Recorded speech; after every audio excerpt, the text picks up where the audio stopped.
Con chưa có mối tình nào. Chưa luôn. Rồi dạ. Chưa nắm tay ai hả? Dạ có nắm tay rồi chị Ngọc Lan. Có rồi, tìm hiểu rồi. Dạ có tìm hiểu nhưng mà bạn đó không có thích hợp nên mà không có tìm hiểu sâu nữa. Dạ. Rồi, vậy là chưa yêu lần nào hết. Nhà gái sao? Dạ con cũng chưa luôn chú ơi. Con cũng chưa luôn chú ơi. Trong đây là một cái áo mưa. Rồi. Anh muốn tặng em là mỗi khi trời mưa là em sẽ bận nó và nó sẽ hai anh là giữ ấm cho em. Mới quen mặt. Con là tên Trang Anh Tấn, năm nay 26 tuổi rồi, đang sinh sống và làm việc tại Bình Dương. Con làm gì Tuấn? Dạ con kinh doanh buôn bán chú. Bán gì? Dạ bán áo mưa, bạc, võng. Rồi, mời nha gái. Giới thiệu về mình đi con. Dạ, xin giới thiệu mọi người, con tên là Đặng Cẩm Nhi. Năm nay con 21 tuổi, con đang sinh sống và làm việc tại thành phố Hồ Chí Minh. Con làm công việc gì? Dạ, con buôn bán bọc xốp với mấy đồ nhựa đồ á con. Ủa sao giống bên kia vậy? Sao giống bên đây thiệt luôn á. Hai đứa rồi giống như bán chung nghề vậy đó. Đúng rồi đó, hai bạn nói coi hai bạn kinh doanh ở đâu, bán ở đâu, nhiều khi là bạn hàng của nhau đó. Mai mốt chú gửi xà bông mà bán giùm chú. Ưu điểm khuyết điểm của Tuấn là gì? Dạ ưu điểm của con là giỏi trong kinh doanh, có thể lo toan được trong công việc, tự lập. Còn khuyết điểm là hơi kỹ tính trong công việc ạ. Kỹ tính công việc. Dạ. Kỹ đâu phải là khuyết điểm đâu. Dạ kỹ tính trong công việc, hơi kỹ quá. Kỹ là tốt, không có sao hết trơn á. Công việc mà chừng nào mà ví dụ như là mình kỹ người này kia sạch sẽ quá, mình coi từng hạt bụi với này kia thì mới khó. Dạ. Mà ủa đó là mình kinh doanh tự buôn bán hay là nhà mình có công ty hay thế nào? Dạ cái đó là công phụ gia đình đó. Nhà mình bán bán ngoài chợ hay là? Dạ bán ngoài chợ á. Ngoài chợ luôn đúng không? Chợ nào? Dạ chợ Đồng Hồ Hữu Dông 1 à. Thủ Dòng 1 hả? Rồi. Còn nhà gái, ưu điểm là gì? Ưu điểm của em là năng động với hoạt bát, có biết nấu ăn, cũng biết dọn dẹp gia đình. Gì dọn dẹp gia đình gì? Hả, dọn dẹp gì? Dạ dọn dẹp nhà cửa chứ. Còn trong công việc thì em biết đấy trong công việc với có chí thú thăng tiến trong công việc. Còn khuyết điểm của mình? Dạ khuyết điểm của em thì em hay quên, giống như làm chuyện hỏi cái em quên ngang. Đang nói chuyện điện thoại quên ngang luôn, cúp điện thoại luôn. Tuấn, đường tình duyên của con sao rồi? Dạ con chưa có mối tình nào. Chưa luôn? Trời. Dạ. Chưa nắm tay ai hả? Dạ có nắm tay rồi chị Ngọc Lan. Có rồi, tìm hiểu rồi. Dạ có tìm hiểu nhưng mà bạn đó không có thích hợp nên mà không có tìm hiểu sâu nữa. Dạ. Rồi, vậy là chưa yêu lần nào hết. Nhà gái sao? Dạ con cũng chưa luôn chú ơi. Con cũng chưa luôn chú ơi.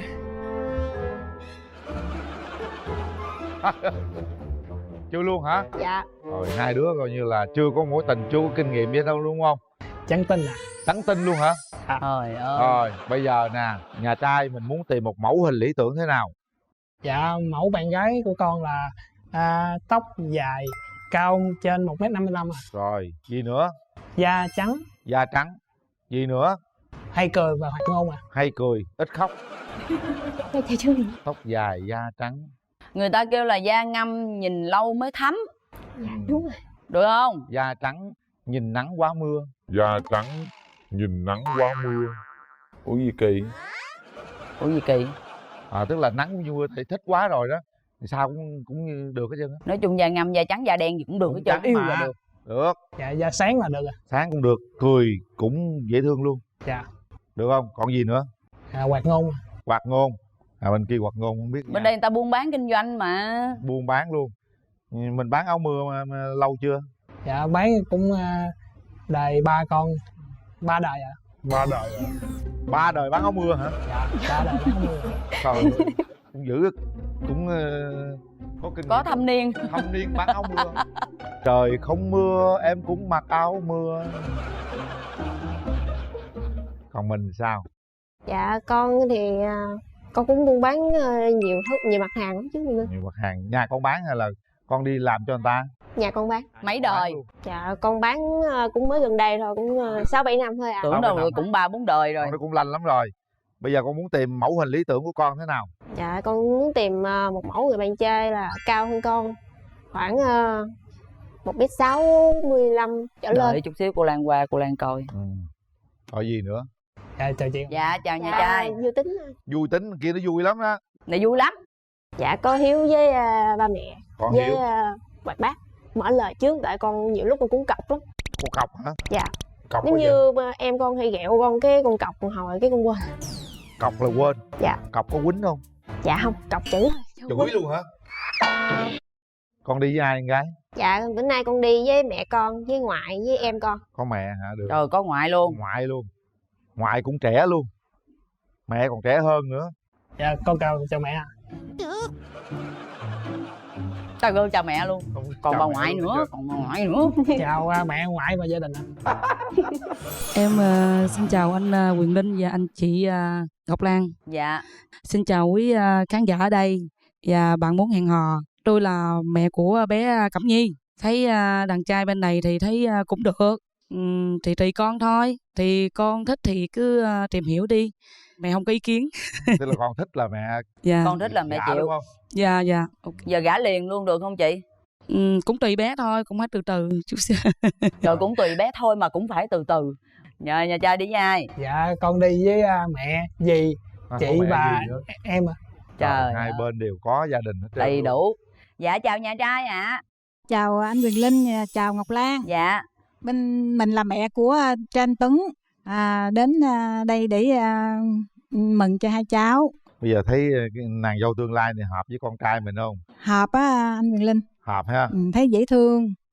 Dạ. Rồi còn mấy tuổi cho nó lấy vợ? Thì bây giờ cứ hai đứa nó tìm hiểu nhau được thì chừng nào cũng được luôn. Nó nói cưới là cưới luôn. Cưới là cưới luôn ha. Nó thứ mấy trong nhà vậy? Nó thứ hai anh Linh. Thứ hai đó hả? Dạ. Còn mấy đứa nữa chị? Còn nhỏ em. Chú hai đứa thôi hả? Dạ có hai đứa anh. Rồi. Rồi bây giờ cho đôi trẻ gặp nhau. Mở ra.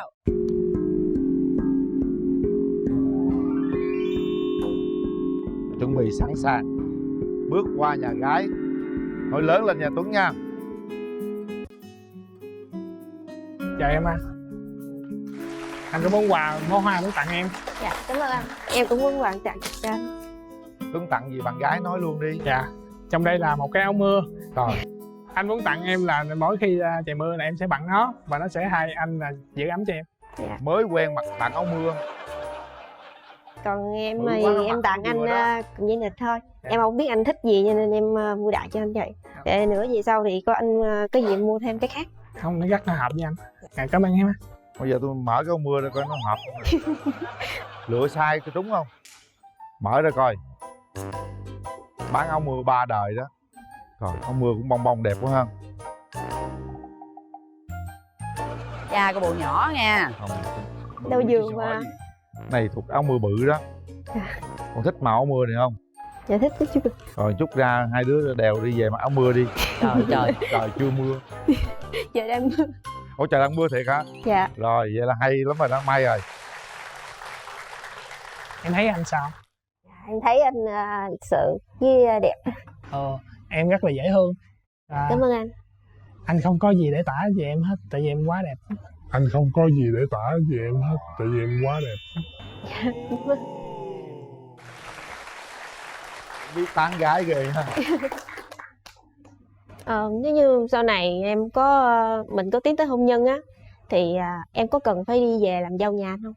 Không cần em, tại vì anh đã có nhà riêng của cha mẹ, Dạ. có Tại thể vì ra em sống riêng được. trước giờ em cũng không thích làm dâu á, nên nói vậy em yên tâm. Cha mẹ anh cũng giỏi lắm. Dạ. Ở gần được á, không sao đâu. Em ở thành phố hả? Dạ em ở thành phố. Đi tới là anh có thể xuống với em nếu mà em dành thời gian cho anh. Dạ được anh. Nếu một tuần anh xuống 2-3 lần gì đó rồi dắt em đi uống nước hay gì đó cũng được. Có thể dẫn em đi ăn hết cái Sài Gòn cũng được. Dạ em đam mê ăn uống anh ạ. Anh dắt em đi thì em sẵn sàng. Tiền bán áo mưa không biết lời mà nó hứa dẫn ăn hết Sài Gòn. Bây giờ là Tuấn nè, mình chuẩn bị gì để lấy vợ nè, rồi hỏi bạn gái có chừng nào mà mình có thể bước qua bên đó được. Nếu như tụi mình tìm hiểu nhau á, thì chắc cũng khoảng 2-3 năm nữa thì em mới tìm đến hôn nhân. Tại vì em còn nhỏ quá. Hay tới đâu hay tới đó. Còn anh thì sẽ cố gắng thuyết phục em là trong 6 tháng đến 1 năm. Ôi dữ luôn. Bản lĩnh ghê chưa? Nếu trong chương trình vậy thì em có bài hát tặng cho anh. Bài Aloha. Rồi hai đứa đứng lại nắm tay nhau hát giao lưu đi. Cause your love is so sweet, you are my everything. This world all more than just sweet nothing. I won't going to change, yes I will never change. And I will always watch over you. You're light of my life, you're the one in my life, even when I may lose everything. I will never regret and keep on loving you. You're the only one in my heart. Anh cũng muốn một bài muốn tặng cho em, nhưng mà lời tiếng Việt. Dạ. Nó sẽ hai lời muốn nói của anh luôn á. Dạ. Làm vợ anh nhé, anh có một bờ vai hạt gồng, một vòng tay âm, một trái tim luôn thấu hiểu em. Làm vợ anh nhé, anh sẽ luôn là người che chở, mang đến cho em sự bình yên. Rồi. Nói đi, bây giờ đứng nói chuyện với bạn gái rồi hát với bạn gái, nắm tay bạn gái thì mình cảm giác sao, nói cho bạn gái biết đi. Em thấy bạn gái gắt hơn ạ. Mà cũng có chút rung động rồi.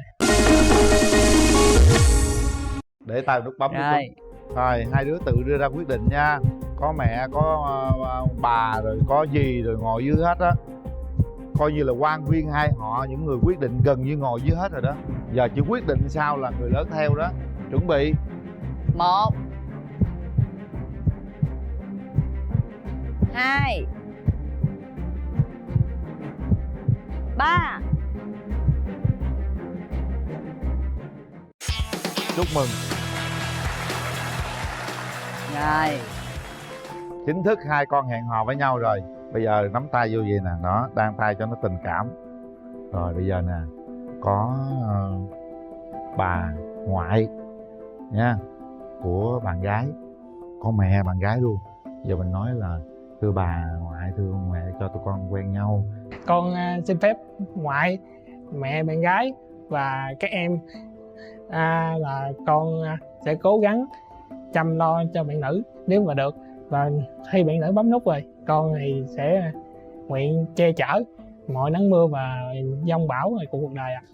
Dạ. Đó, mưa nó có áo mưa rồi. Mưa nó chắc ăn rồi. Giông bão nó có dù.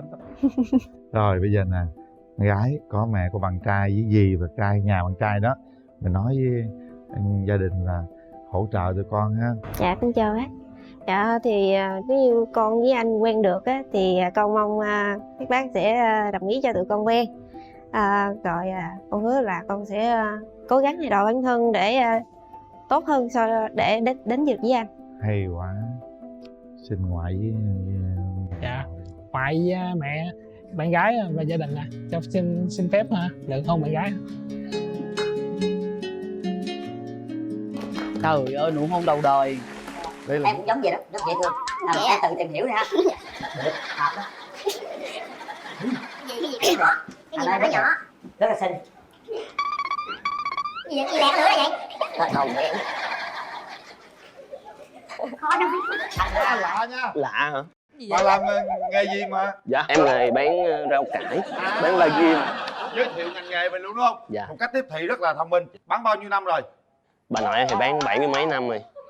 Bà nội bán 70 mấy năm. Hỏi mình bán bao nhiêu năm mình đem bà nội đó bán. Bạn tên là gì? Dạ em tên là Hữu Trung, em 26 tuổi. Bán bao nhiêu năm bán rau củ quả rồi? Bán được 12 năm rồi. Mới có 12 năm thôi. Đó, tình hình bên đây nó là vậy đó. Rồi được rồi, bán rau phải không? Rau củ quả. Rồi, mời bạn nữ của chúng ta bước ra sân khấu.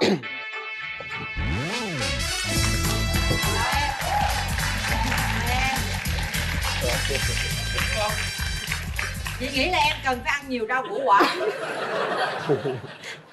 Em tên là gì? Dạ em tên Ngọc Anh, em năm nay 22 tuổi. 22, Dạ. làm việc gì nè? Em bán xôi chiên. Bán xôi. Hay rồi nha. Hay.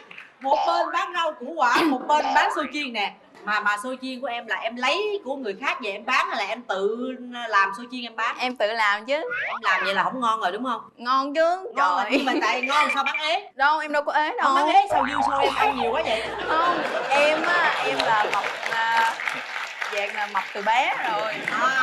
Bé là phải không? Nhưng không sao em. Ốm đẹp, mập dễ thương. Anh hỏi em nè ha. Dạ. Cái công việc bán rau như vậy đó. Dạ. Người ta thường thấy là phụ nữ bán. Dạ. Nhưng mà em bán như vậy em có cảm giác là có cái gì e thẹn, mắc cỡ gì không? Cũng có e thẹn chứ mà bây giờ em cũng làm cái nghề khác rồi. Em lái taxi. Sáng lái taxi, chiều bán rau. Em Hồi đó bán rau có nhiều người vô mua trả giá không? Có anh. Em có nói thách không? Có luôn chứ. Mình phải nói thách để cho nó trả giá lại là vừa. Trời đất ơi. Nói thách rồi. Mình phải nói thách để cho nó trả giá là gì rồi. Ủa nói thách không bao nhiêu trăm em? Dạ chẳng hạn như cái đó 10.000 một ký phải không? Mình nói 20 rồi. Trời ơi, cái gì mà cắt cổ gì vậy ông? Trời ơi, ông vậy là cả giá cỡ nào cũng dính hết trơn á. Em mắc thì vừa phải, người ta trả 8, 9 ngàn, 10 ngàn là vừa bán. 20 rồi người ta trả 15, 16 là dính hết rồi ông. Dạ mình mua vốn 10.000 rồi chị, mà anh trả 12.000 đâu có lời đâu. Nếu mà muốn trả giá vậy thì em nhúng nước vô cho nó nặng thêm xíu nữa. Bữa nay em có biết em mua bán thế nào? Bây giờ em bán xôi sao mà lợi? Bán xôi là pha gạo trọng. Không, bán xôi thì mình... Nè bên đây chỉ là bán xôi nhớ pha gạo nha. Bây giờ nghe xôi nè, nghe kinh doanh bán xôi nè. Không, em không có pha gì hết, em làm nguyên chất là nếp không. Rồi nếu mà muốn lời nhiều á thì mình canh cái lượng nhân lại. Em bán xôi được bao nhiêu năm rồi? Em chừng năm mấy rồi. Mới năm mấy nay thôi? Dạ, mới năm mấy thôi. Trước khi bán xôi là làm gì? Em học cái gì em? Kế toán. Hả? Học kế toán. Học kế toán? Dạ. Em học kế toán đâu đi làm mà đi bán xôi? Tại vì em không thích sự gò bó của công việc. Như vậy hàng ngày tiếp xúc nhiều anh bán xôi lắm, chưa có anh nào anh mua xôi, chưa có anh mua xôi nào tỏ tình với em hả? Trời ơi, em thì dĩ nhiên là có rồi. Tại vì em cũng vui vẻ dễ thương mà. Nên á, có thì có nhưng mà em chưa gặp tiếng sét nào hết á. Em đến đây nè, em muốn tìm được cái người bạn của mình như thế nào? Em muốn người đó cũng nhìn dấu hiền, có ý chí cầu tiến. Cầu tiến. Tôi xin hỏi bạn trai á, cái mẫu người bạn chọn là như thế nào? Cũng vừa người. Vừa người. Dạ, đừng cao hơn em. Một là bằng em hay là... Ví dụ bự hơn em được không? Bự hơn em chứ. Em biết sao. Biết sao? Biết sao là sao?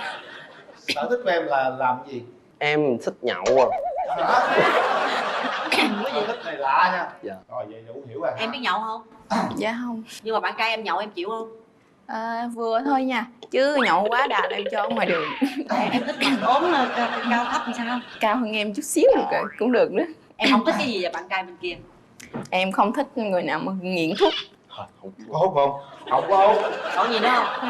Hết rồi. Rồi chưa? Được. Em coi coi sao? Coi đi. Dễ thương nha. Mặt rất là xinh nha. Xinh lắm luôn à. Em có biết cô Mai Thanh Dung không? Mai Thanh Dung diễn viên, mặt rất là đẹp. Em cũng giống vậy đó, rất dễ thương. Em tự tìm hiểu đi ha. Được, hợp đó. Cái gì nhỏ? Cái gì mà nói nhỏ? Rất là xinh. Cái gì vậy? Cái gì lẹ cái lửa ra vậy? Hết hồn vậy. Khó nói. Anh xin tặng em Biết ngồi. Sẽ biết ngồi vậy chứ. Ớt xanh. Ớt Đà Lạt. Ủa đồ thiệt luôn hả ta? Thiệt luôn đó. Ăn hôm trước đó. Ăn trái cây trừ cơm hả? Em không biết ăn đồ, mấy cái rau cải đồ đó với em. Không biết ăn bán cho người ta ăn. Dạ đúng rồi. Lanh dữ à, cái này ở chợ nè. Mày vô mua trái cây đây, mua trái cây. Không khác, ở đó chỗ của em thì không có bán. Chị ơi mua giùm em ký cải, chị ơi mua giùm em ký cà rốt hay cà chua này nọ, chứ không có là trái cây. Không lại đâu rồi.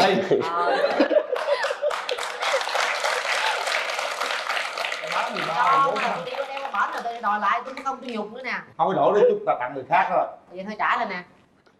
Trời ơi, ráng ăn nhiều xíu nha. Giận đâu biết một cái thôi là đẹp. Vui được. Kéo màn. Kệ nó đi, gì nó vui. Làm đi làm gì kéo màn lên kìa. Kéo màn lên. Tự quay qua tiền luôn đi.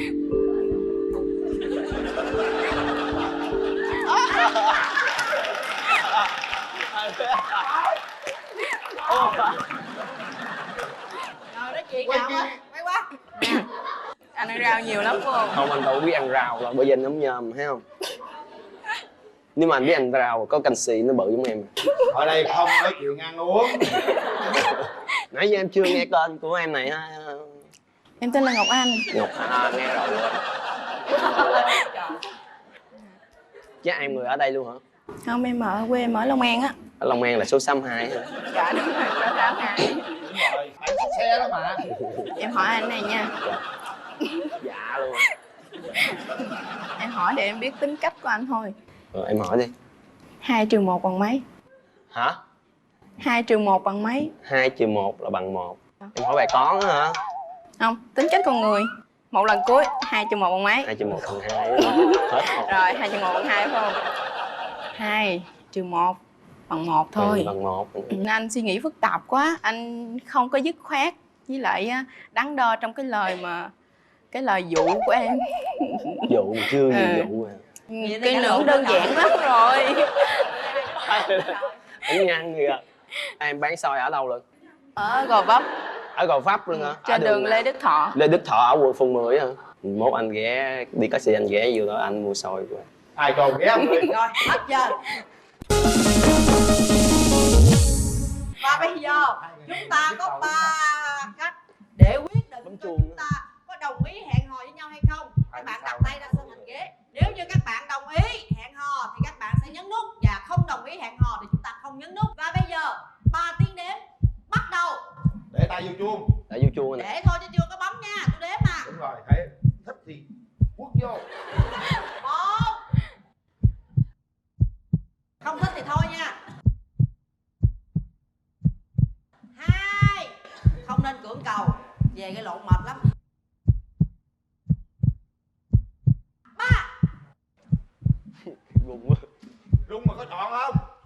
Hết giờ. Nhấn chưa? Chưa. Có nhấn không? Chưa. Chọn gì hoài với ông? Thì đứng dậy.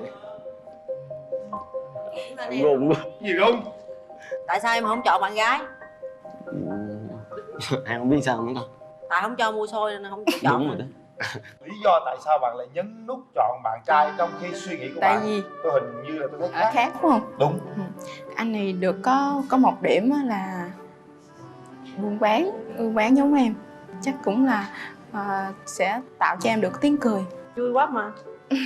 hơi rối xíu. Bạn có thấy buồn khi bạn trai không nhấn nút chọn bạn không? Em cũng chút xíu thôi chứ không phải là gọi là buồn quá. Rồi, cảm ơn các bạn rất là nhiều và các bạn sẽ Nhìn thẳng vô mặt kỹ kìa. Thích mẫu người như thế nào? Nhưng mà hình như giống như ghét tường là ok à. Mặt giống ai? Mặt sao cũng được, anh đừng giống như ghét tường. Cái với Ngọc Quyên cũng được ạ. Hút cái body cho các tường, hút cái mặt của Ngọc Quyên. Phải không? Dạ. Ý là vậy phải không? À, đứng lại mà hung chị các tường, cái đi làm tưởng tượng thì sao? Khỏi tưởng tượng đứng hung luôn. Không được đâu ạ. Em nói em chưa quen ai và nụ hôn đầu em cũng chưa có luôn. Nên em đang đợi một cái người mà giống như tình duyên sắp tặng của em đó. Ủa sao cho chị hỏi cái là ngộ vậy, em khoác áo này là có ý nghĩa gì, hay là model hay là có ý gì? Dạ không, cái này là mỗi lần em vô phòng thí nghiệm là em phải mặc cái áo này. Em tên là gì, bao nhiêu tuổi? Em tên Ngọc Trâm, năm nay em được 2 con vịt. 2 con vịt là 22. Em làm trong cái công việc gì mà phải thí nghiệm? Dạ, ngành học của em hiện tại là ngành công nghệ sinh học á chị. chúng ta sẽ gặp chàng trai ngày hôm nay. Xin mời.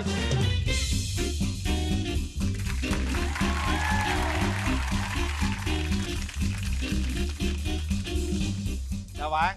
Chào mọi người, em tên là Vũ Ngọc Sơn, năm nay em 22 tuổi. Hiện tại em cũng đang là sinh viên năm cuối, đồng thời em là ảo thuật gia. Ảo thuật gia luôn. Mới 22 tuổi, đang học năm cuối, đi tới đây kiếm vợ làm gì? Ế quá anh. Ế gì? Đó giờ quen mấy người rồi? Dạ chưa quen ai. Sao? Dạ em nói thiệt rồi. Thiệt không? Dạ thiệt. Thề đi. Chắc lo ảo thuật không chứ gì. Cũng có mấy bạn nữ có thích em, có chủ động làm quen, nhưng mà em nhìn em thấy quen không được rồi thì em chảnh nữa. Dạ. Chảnh nữa. Em cũng hơi bị chảnh đó chứ em không phải là không có chảnh đó vậy chị. Rồi chảnh là chảnh sao? Gặp rồi nha. Chảnh là cũng giống bên kia chứ không phải là ai cũng thích được đâu ở nhà. Còn ảo thuật gia hả chị? Chắc là lo đi diễn không chứ không lo cho em đâu chị. Bởi vậy mấy giờ này mới ế đó, mấy giờ lên chương trình đó. Hôm nay em đến với ai, có ai ủng hộ em không? Dạ em đến với bạn của em. Đâu bạn em đâu? Là bạn thân của em. Ủa cái gì vậy mấy bạn? Anh ơi, hốt hàng thanh lý giùm em. Ồ vậy là em là đây là hàng thanh lý đó hả? Trời ơi có nói quá không? Tại vậy mà thanh lý gì không biết nữa. Làm gì ế dữ vậy trời. Em ơi, em có thích ảo thuật không? Dạ cũng hên xui. Bây giờ em ảo thuật thử màn coi, dưới vỗ tay thì bạn bên kia thích. cái này em chỉ tặng riêng anh Quỳnh Linh thôi. Dạ. Dạ. Theo em từ trước giờ em để ý anh Quỳnh Linh là anh Quỳnh Linh hình như là không thích ảo thuật. Mỗi lần mà anh Quỳnh Linh xem ảo thuật là anh muốn tìm tòi bắt bẻ, moi móc ra coi làm cái gì. Trời ơi. Xin mời bạn. Thử coi nha. Mọi người chú ý giùm tôi nha, cái gì nói giùm tôi nha. Mọi người xem thì ở trong tay em là 3 lá bài 8, 9, 10. Em sẽ nhẹ nhàng em úp xuống và em sẽ rút lá chính giữa ra. Thì anh Quỳnh Linh nghĩ là lá chính giữa là con số mấy à? Lá 10, số 10. Lá số 10 rồi, ok. Em muốn cái ngón tay của anh không ạ? Anh để ở đây. Khi mà em búng tay lên á thì anh cho khán giả xem rồi từ từ anh quay lại anh coi Rồi. là số 10 hay là số 8, 9. Rồi. Gì vậy?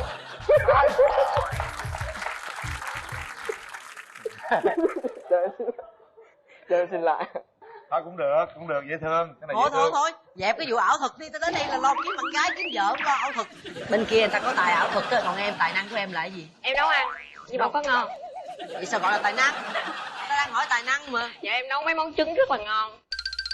Vậy là hiểu rồi đó, hiểu tài năng Hiểu rồi đó. hiểu tài năng của em sao rồi đó. Em ở đâu, quê ở đâu? Quê gốc ở Đồng Tháp. Bây giờ em gặp một đối tượng anh yêu thương người ta nhưng mà cuối cùng là bây giờ quê quán người ta gốc gác ta ở ngoài Bắc, ngoài Trung gì đó, rồi em chịu không? Em sợ yêu xa lắm chị ơi. Thấy chưa anh Linh, có người ta không đồng ý, hồi nãy anh nói là giờ là được hết. Còn em thế nào nếu bạn gái của em ở rất là xa? Cái nhân duyên đó là do em thôi. Nếu mà ai hợp với em là em không quan tâm vùng miền đó lắm. Giờ hỏi bạn cần cái điểm nào nhất ở người bạn trai của mình? Dạ chuẩn men chị. Em cảm nhận bao nhiêu chuẩn men trong con người của em? Bạn bè em nói em cũng phải được 99. 99. Dạ. Còn 1% kia thì sao? Dạ tại vì cái đặc thù công việc và bên ngoài của em là em cũng vui lắm. Đôi khi em thích chọc cho người ta cười, người ta cũng nói em BD. Rồi, chỉ có 1% thôi ạ. Điểm gì em không thích ở người bạn trai của mình? Bánh bèo là em không thích. Bánh bèo là sao? Dạ bánh bèo là giống như là thích chân diện, ẻo lả. Bên đây chân diện có nè. Lâu lâu mới có một bữa anh. Rồi cái gì nữa không thích ở bạn trai của mình? Dạ đặc biệt là không có được tên Nhân. Hả? Không được tên là Nhân. Lý do? Tại vì hai bạn trai trước của em đều tên Nhân hết á. Chỉ giờ em thích bạn trai em giống ai? Cái mẫu người lý tưởng bạn trai của em? Dạ em thích bạn trai em giống Cường Seven. Chà, cái mục tiêu nó thấp quá ha. Em thích bạn gái em giống ai? Ngoại hình thì giống chị Cát Tường rồi anh, nhưng mà cái khuôn mặt đừng giống chị Cát Tường. Ủa sao vậy? Gì? Sao vậy? Tại vì em sợ anh. Sợ gì? Nếu mà em tưởng tượng mà em mà hôn chị Cát Tường em mở mắt ra. Ủa cái vụ gì vậy? Qua đây coi. Sao? Ồ gan quá ha.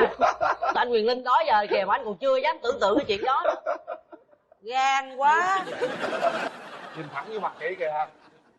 Thích mẫu người như thế nào? Ngoại hình giống như chị Cát Tường là ok à. Mặt giống ai? Mặt sao cũng được, em nghĩ đừng giống chị Cát Tường. Cái như Ngọc Quyên cũng được ạ. Hôn cái body cho Cát Tường mà hôn cái mặt Nguyễn Quyên, Ngọc Quyên, phải không? Dạ. Ý là vậy phải không? Đứng là em hung chị Cát Tường cái đi tưởng tượng sao? Khỏi tưởng tượng đứng hung luôn. Không được đâu ạ. Em nói em chưa quen ai và nụ hôn đầu em cũng chưa có luôn. Nên em đang đợi một cái người mà giống như tình duyên sắp đánh của em á. Chừng này bánh bèo chắc rồi, trời ơi trời. Không ổn rồi đó em, chị thấy không ổn rồi đó. Ủa chưa hung ai thiệt luôn hả? Dạ chưa ạ. Chưa có mối tình đầu luôn? Dạ chưa. Có rung động trước người con gái nào chưa? Hồi trước có nhưng mà em Có rung động với người con trai nào chưa? dạ không có đâu ạ. Mẫu người bạn thích là như thế, như tức là dáng dốc như vậy rồi, nhưng mà cái tính tình thế nào? Không có cá tính. Nếu tính tí là được rồi. Em thích mẫu con gái có tóc dài tí. Rồi, thấy chất quớt rồi đó. Không thích bạn gái như thế nào? Đanh đá, ngang bướng, giọng chua, ba cái đó thôi được. Qua coi coi. Tiêu rồi. Em có hết luôn á. Em có hết luôn hả? Dạ. Chết mồi vậy giờ sao? Em không biết nữa. Em thích bạn trai như thế nào? Dạ không ở giờ. Bây giờ là nghe Không có xíu. Có giờ chút xíu. không được nói dối nữa anh. Có nói dối không? Thà là em không có nói dối. Anh bên kia chưa hung ai bao giờ. Em có hung bao giờ chưa? Ta 2 nhân rồi. Dạ rồi. 2 nhân rồi. Em có thích gặp người chưa bao giờ hôn không? Cũng thích. Cũng thích ha. Dạ. Thử coi hung nụ hung nó sao đúng không? Cạp.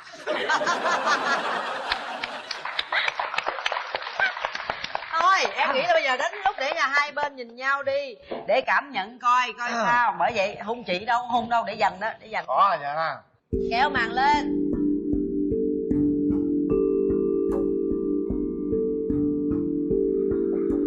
Hai phút dành cho các bạn, bắt đầu. Khi mình đến đây thì mình có một món quà tặng cho bạn. Đó cũng là ảo thuật thôi. Ảo thuật hoài.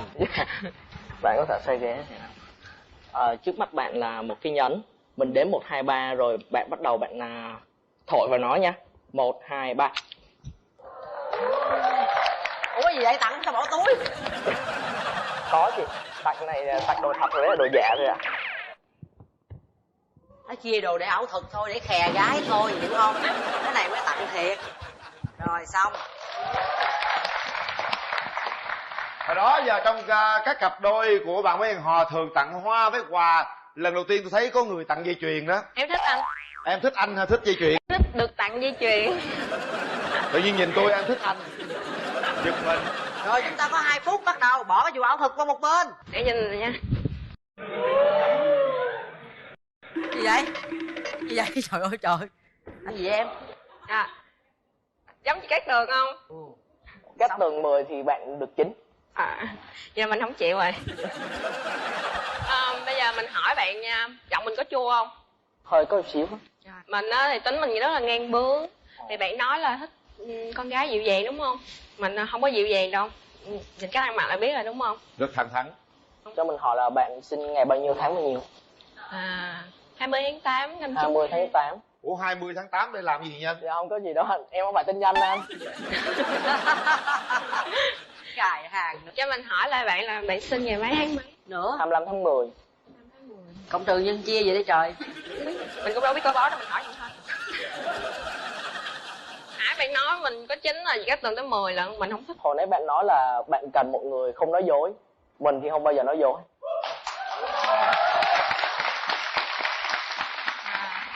Ví dụ như giữa ảo thuật cho bạn gái thì giờ bạn gái bạn cấm chơi sao? Chắc bỏ bạn gái.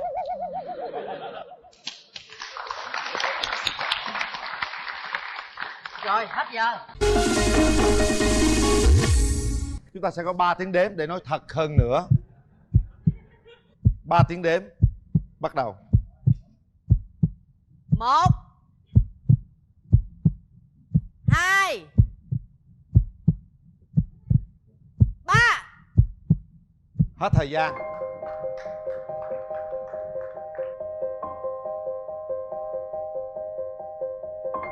Bạn nữ cảm giác thế nào về bạn trai đối diện với mình? Dạ, bạn cũng hợp với em lắm nhưng mà những cái mà bạn tìm á là không phải ở em. Với lại còn cái chuyện là ảo thuật bỏ bạn gái là thôi xong luôn rồi đó anh. Sao em, tại sao mà chọn ta mà nói kỳ vậy? Tại vì trước khi em yêu một người nào đó á, thì em đã yêu ảo thuật trước cái người đó rồi. Và cái đó là cái nghiệp của em mà, em phải theo nó. Không, mình nghĩ bạn rất là thẳng thắn. Nhưng mà cái sự thẳng thắn của bạn không được bạn bên này đón nhận. Thôi không sao, chúng ta có thể là những người bạn để trao đổi thêm những cái nhiều điều về cuộc sống. Dạ em hạ cánh thôi. Đây chị. Đây là cái đồ nghề của em. Dạ không, em làm chỉ sửa máy bay thôi, còn người em sửa không được. Mà đây đâu có máy bay đâu mà đem sửa. Cái này là đi làm còn đi học và đi ra ngoài khoáng đem theo phải sửa xem ra nữa. Cứ thấy cái gì to to là vậy.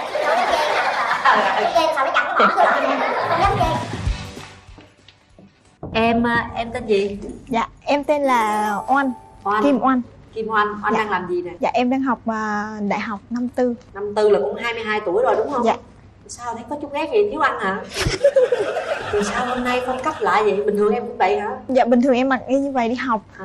Ban biên tập của em là em mặc đồ sao em thấy thoải mái và tự tin nhất. Vậy là tự tin nhất là đúng không? Dạ. Ok, chị sẽ tôn trọng ý kiến của em. Chúng ta thử xem cạnh trai chúng ta ăn mặc như thế nào nha. Xin mời.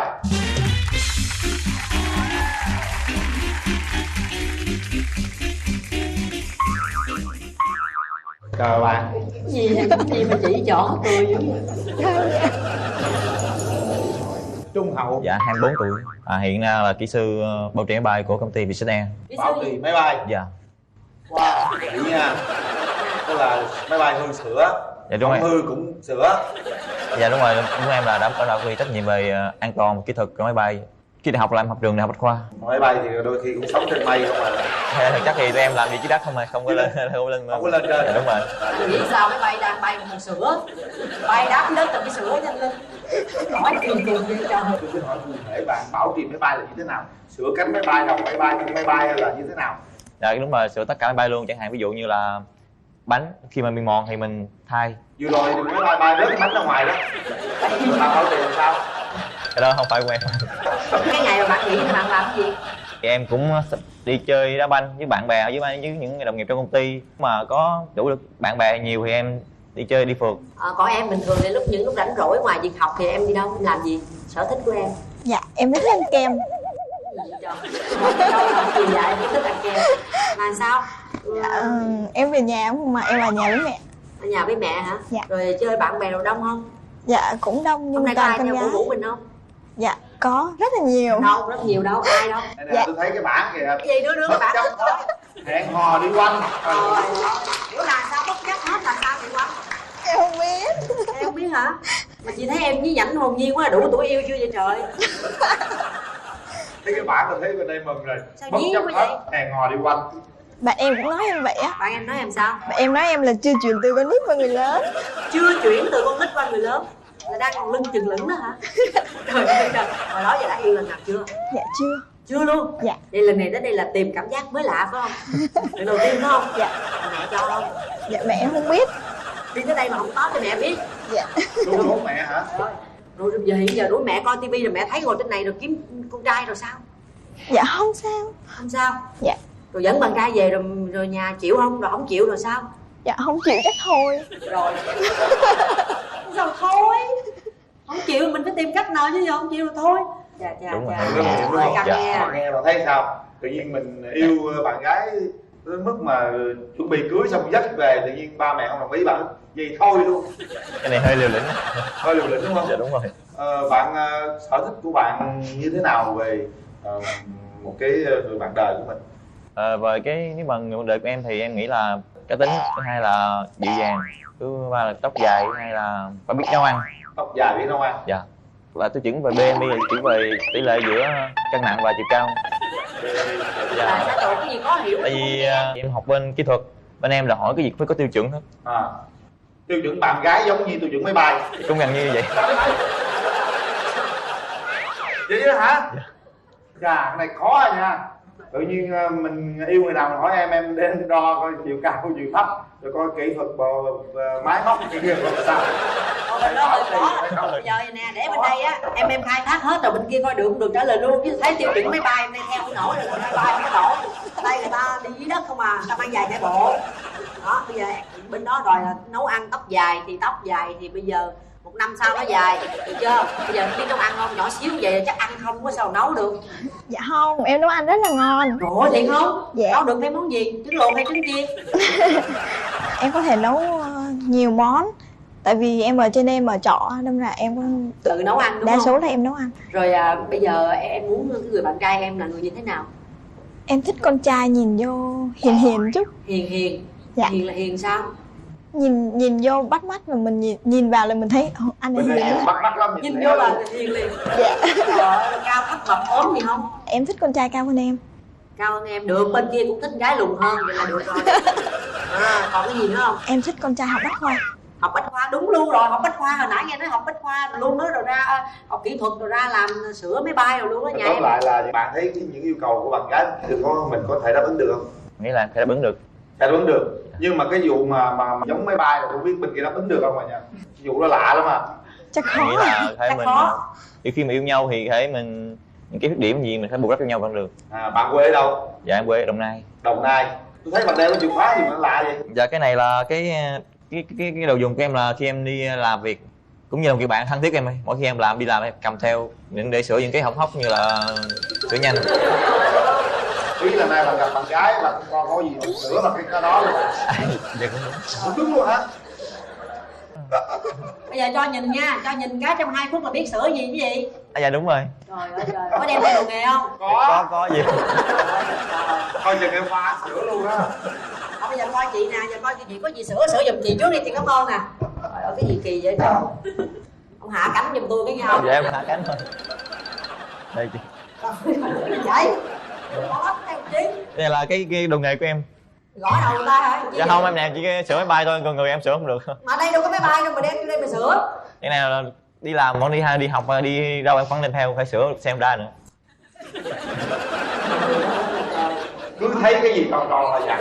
Không dám chê nào đâu. Không chê tôi sợ nó chặn cái mỏ tôi lại nè. Không dám chê. Không chê câu nào luôn. Trời ơi sao bữa nay gặp toàn hàng đọt không. Bạn có thần tượng ai để mình chọn yêu giống giống vậy không? Em thần tượng ca sĩ Mỹ Tâm. Mỹ Tâm mặt bên kia giống Mỹ Tâm không? Để mình coi thử coi nha. Thần tượng Mỹ Tâm. Bạn có thích nghệ sĩ nào không? Dạ không. Không có. Thích Bạn người thật việc thật. thích người thật thật đúng không? Bây giờ cái tiêu chuẩn bạn ấy đề ra em có đáp ứng được không? Khó. Khó hả? Để xem, nhìn nhau biết khó không? Khó mấy cũng vượt qua hết. Bên đó có biết đi ăn kem không? Bên đây thích đi ăn kem lắm đó nha. Bên đây không thích ăn kem mà thích ăn cà rem được không? Rồi, chuẩn bị. Chúng ta sẽ có 2 phút để gặp nhau. Mời màn kéo lên. Trời, tôi tưởng cầm cái mỏ lớp chứ. Cầm đó qua cũng được. Đầu tiên thì em cũng biết là đồng ý không, nhưng mà gặp mặt là cái duyên nên em phép xin tặng bạn.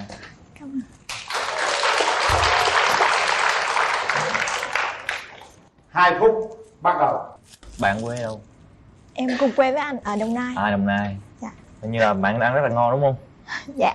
Chắc cái dịp nào mình sẽ phép thử rồi vài món được không? Tôi tiền là đi chợ. Cuối tuần bạn Hường có đi đâu chơi không? Dạ cuối tuần em về nhà. À, về nhà. Là tính cuối tuần rủ đi ăn kem mà về nhà rồi. Chị về quê ăn kem. Sợ anh Đồng Nai không có kem được rồi. Anh có thấy em thế nào? Chú mày rất là hiền. Em không có hiền đâu. À, em thích đi phượt không? Thích. Nghĩa là phải làm lên kế hoạch cho cái mùa hè sắp tới mà mình đi phượt được không? Chắc được. À, được. Hết giờ. Mùa hè này em với anh đi phượt với anh Linh. Ha, các bạn đi phượt nha. Ta để tay vào nút bấm. Và bây giờ có 3 tiếng đếm để chúng ta quyết định là có hẹn hò với nhau hay không. Các bạn lưu ý nhé, sau 3 tiếng đếm nếu đồng ý hẹn hò chúng ta sẽ nhấn nút ngay, và không đồng ý thì chúng ta sẽ không nhấn nút. Và bây giờ 3 tiếng đếm bắt đầu. 1 2. Quanh đó là bất chấp hết hẹn hò đi quanh. Ở dưới đến dưới là để vậy.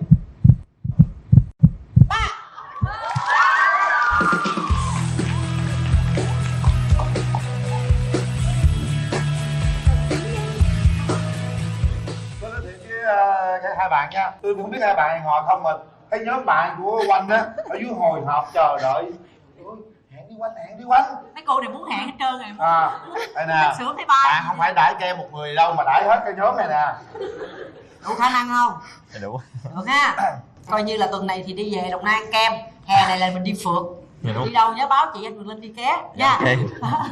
Cảm ơn anh. Tiếng Anh về cái phần đó thì rất dễ dãi, này khác chứ không có phải là khắt khe gì cả. Quan trọng là tin nhau. Dạ Đúng không? Nếu như bây giờ em mà đã yêu thương anh rồi thì chắc chắn em không làm việc gì có lỗi với anh cả. Có điều tất nhiên, đúng không? Còn em mà đã làm có lỗi với anh thì em có yêu thương anh đâu, nên là mình có giữ không được. Dạ vâng.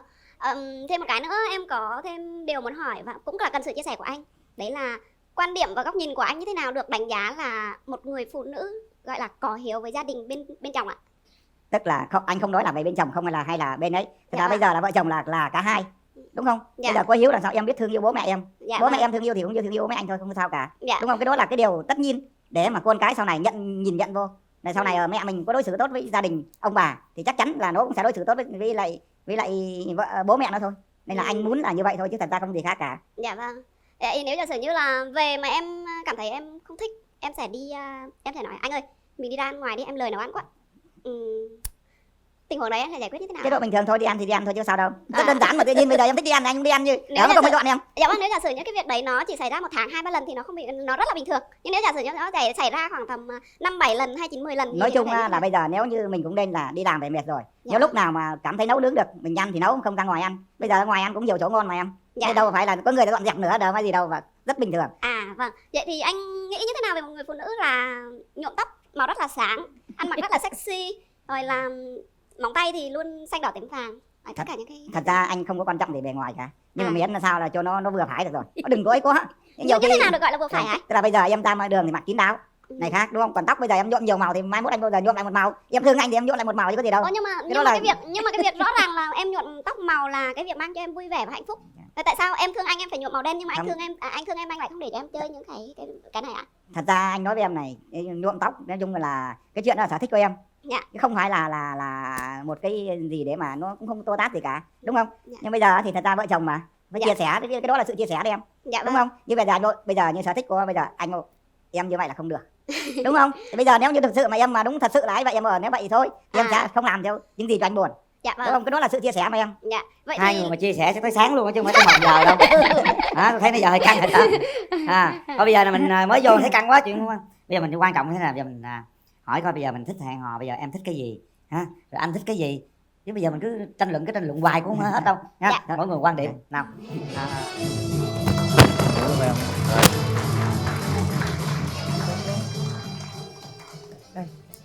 Bây giờ mời nhà trai giới thiệu về mình. Mình chào Quỳnh Linh, chị Hồng Vân và Dạ. quý vị khán giả. Chào bạn gái bên kia. Mình giới thiệu mình là Nguyễn Hữu Dương, năm nay 43 tuổi, giám đốc công ty nội thất Trương Dương.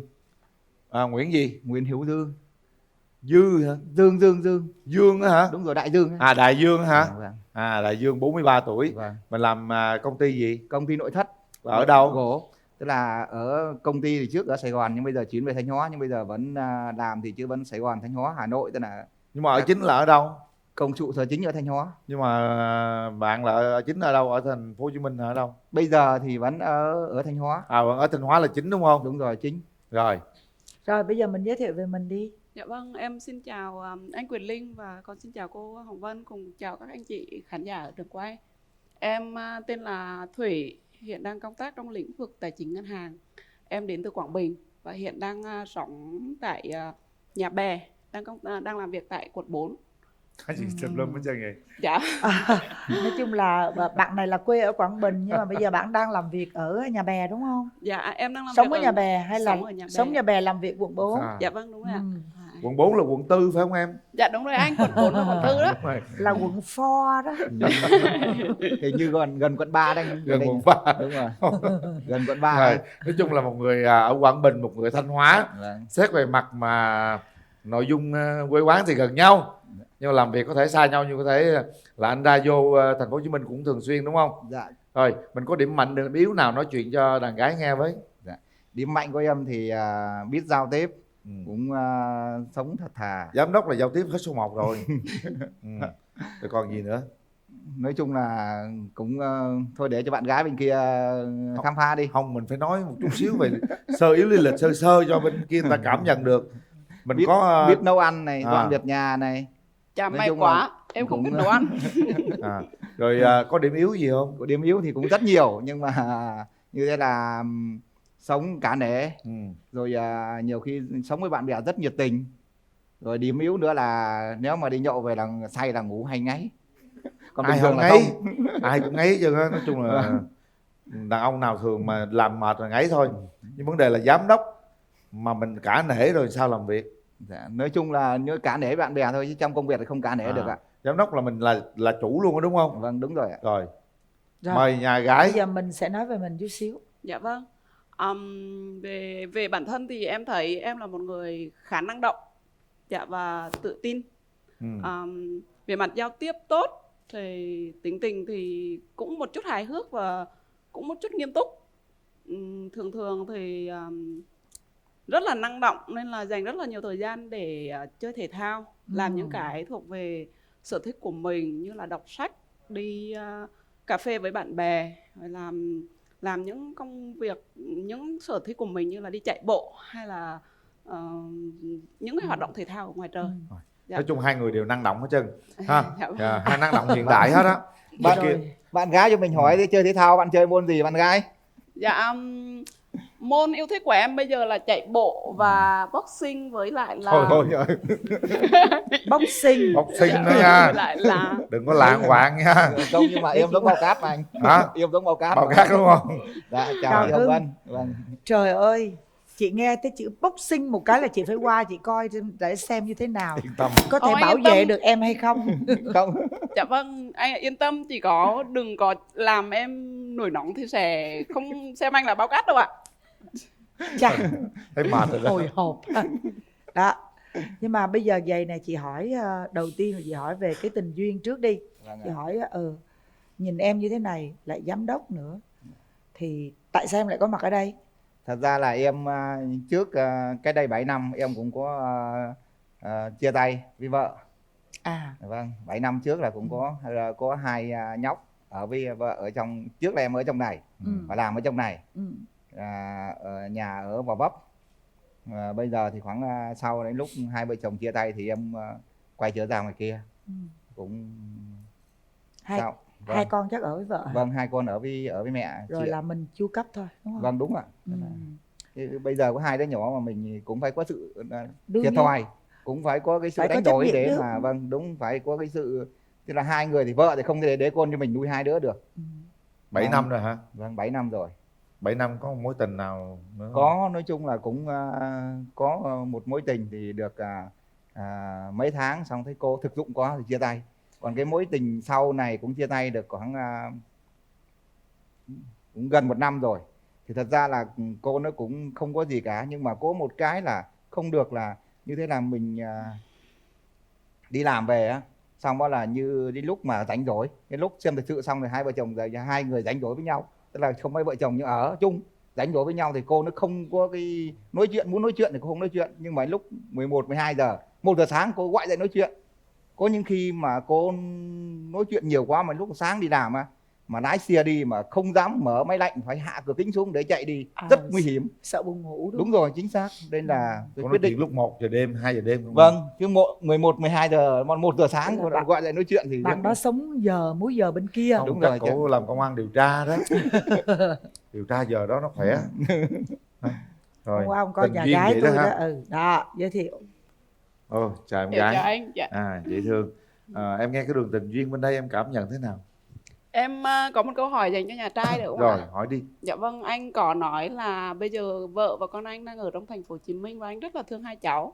Vậy thì tại sao anh lại quyết định chuyển ra ở ngoài Thanh Hóa, trong khi nó sẽ là gây cái trở ngại rất là lớn cho anh về cái việc là chăm sóc con cái ở trong này với chị ạ?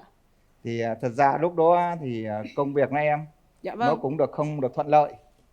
Xong đó là ông bà già thì cũng có muốn hướng là mình quay ra, nhưng mà lúc đó thì giữa mình nghĩ thôi được để mà xa một thời gian đi, cái tinh thần nó bớt căng thẳng đi.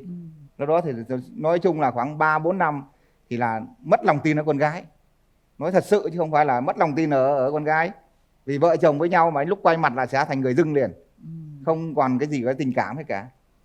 Dạ, vậy thì nếu giả sử như lựa chọn giữa gia đình bố mẹ và tương lai con cái cùng với sự bình yên của vợ cũ để phát triển con thì anh ưu tiên lựa chọn cái nào hơn ạ? Thật ra là anh vợ với lại bố mẹ thì anh không bao giờ anh đánh đổi là cái chuyện là đưa lên làm bàn cân cả, vì là vợ là nó là ở góc độ khác, còn bố mẹ là góc độ khác. Bố mẹ mình là không có cái chuyện là mình để so sánh bất cứ ai một ai hết em ạ. Dạ. Còn con cái mình cũng vậy, con cái mình thì mình cũng không nên là ấy cả, mình không có thể là đối xử chúng nó là tệ bạc được. Rồi, Dạ còn vâng, chút em xíu cảm hai ơn bạn anh. Dạ. hai bạn sẽ gặp nhau để cùng trao đổi vấn đề đó. Bây giờ thì cho anh hỏi bên nhà gái là mình muốn tìm một nửa yêu thương của mình như thế nào, hình mẫu hình lý tưởng đó. Thật ra thì về bản thân mỗi người đều có một cái giác quan để mà ngồi ở đây để nói một mẫu hình lý tưởng thì nó rất là khó. Nhưng mà em nghĩ là nó có cần một khoảng thời gian để tìm hiểu. Nhưng mà từ góc độ em chia sẻ của em thì bản thân em là một người khá cao, nên em yêu cầu là bạn trai em phải là cao hơn mình. Bao nhiêu mét nhiêu nè? Hiện tại em đang cao khoảng tầm 1m6, đi giày vào nữa thì khoảng tầm 1m7, Tức là 1m7, bạn nam là phải 1m7 đúng không? Dạ đúng rồi. Cái thứ hai nữa là một người biết chia sẻ với em. Tại vì em là người khá gọi là hướng ngoại. Nếu giả sử như không chia sẻ được mọi thứ trong cuộc sống mà cứ ấm ức để mọi thứ nó bị vỡ ra khi mình không chịu để nói chuyện với nhau để hiểu ra và tìm ra vấn đề thì nó rất là khó. Nên em cần một người là biết chia sẻ với em. Dù là một cái câu chuyện gì đó nhỏ, ví dụ như hôm nay anh có va chạm một cái gì đó trên công việc của anh như thế nào ở đó, về kể với em thì em sẽ lắng nghe. Nhưng mà nếu giả sử như không kể về nhà stress rồi đá thúng đụng nia, đối với em đó là cái thứ mà sẽ mang lại cho em rất là nhiều cái phản ứng tiêu cực từ cá nhân em. Nhưng mà chia sẻ là ban ngày nha, cao lắm 9-10 giờ thôi nha. Dạ. Đó, rồi xong. Rồi bây giờ chị hỏi em nè, tình yêu của em như thế nào rồi, em có mấy mối tình? Dạ, chính xác thì là em yêu 2 người. Một người khoảng 3 năm từ thời sinh viên, từ thời tốt nghiệp 12 xong thì chia tay. Sau đấy yêu một người khoảng hơn 6 năm và dùng dằng cho đến lúc mà em biết bạn có gia đình thì khoảng tầm 9 năm. Dạ, có vâng. nghĩa là lý do chia tay là vì em ngộ ra là bạn ấy đã có gia đình rồi? Dạ không ạ. Lý do chia tay thì em nghĩ là do bạn ấy, chính bạn nói với em đấy là bạn ấy muốn em không phải khổ, vì bạn ấy thì cái lúc mà yêu nhau thì bạn đã biết là điều kiện hoàn cảnh cuộc sống của bạn là không có điều kiện bằng em. Có nghĩa là bạn ấy tự nhận mình là như vậy, chứ em cũng chưa bao giờ nói ra với bạn những cái điều đấy. Nhưng mà là bạn ấy nói là bạn ấy không sợ em khổ vì gia đình bạn nghèo với lương bạn thấp ABCD gì đó, thì bạn sợ em khổ cho nên thành ra là bạn không tự bạn rút lui. Đúng rồi, bạn nói bạn sẽ lấy người phù hợp hơn chứ không phải là lấy người bạn yêu. Rồi, nói chung là hai bạn cũng có con đường tình duyên trắc trở ha. Bên đây trắc trở nhiều hơn chút xíu. Bây giờ mình hỏi ý kiến người thân cái đi. Bên là trai đi với ai? Dạ đi với anh họ Anh họ rồi. Anh họ cho ý kiến nào? Mình thấy bên là bạn gái với bạn trai có hợp với nhau chưa? Chào chị Hồng Vân, anh Quyền Linh. Xin chào gia đình bên gái. Chào tất cả các bạn trong trường quay. Tôi tự giới thiệu tôi là anh họ của Dương. Thì hôm nay đến đây thì là đương vị là anh, thì lúc nào cũng mong muốn cho em mình để có một cái người bạn mà đồng hành với mình. Sau này nếu mà được thì hai em có thể là tiến tới dài dài.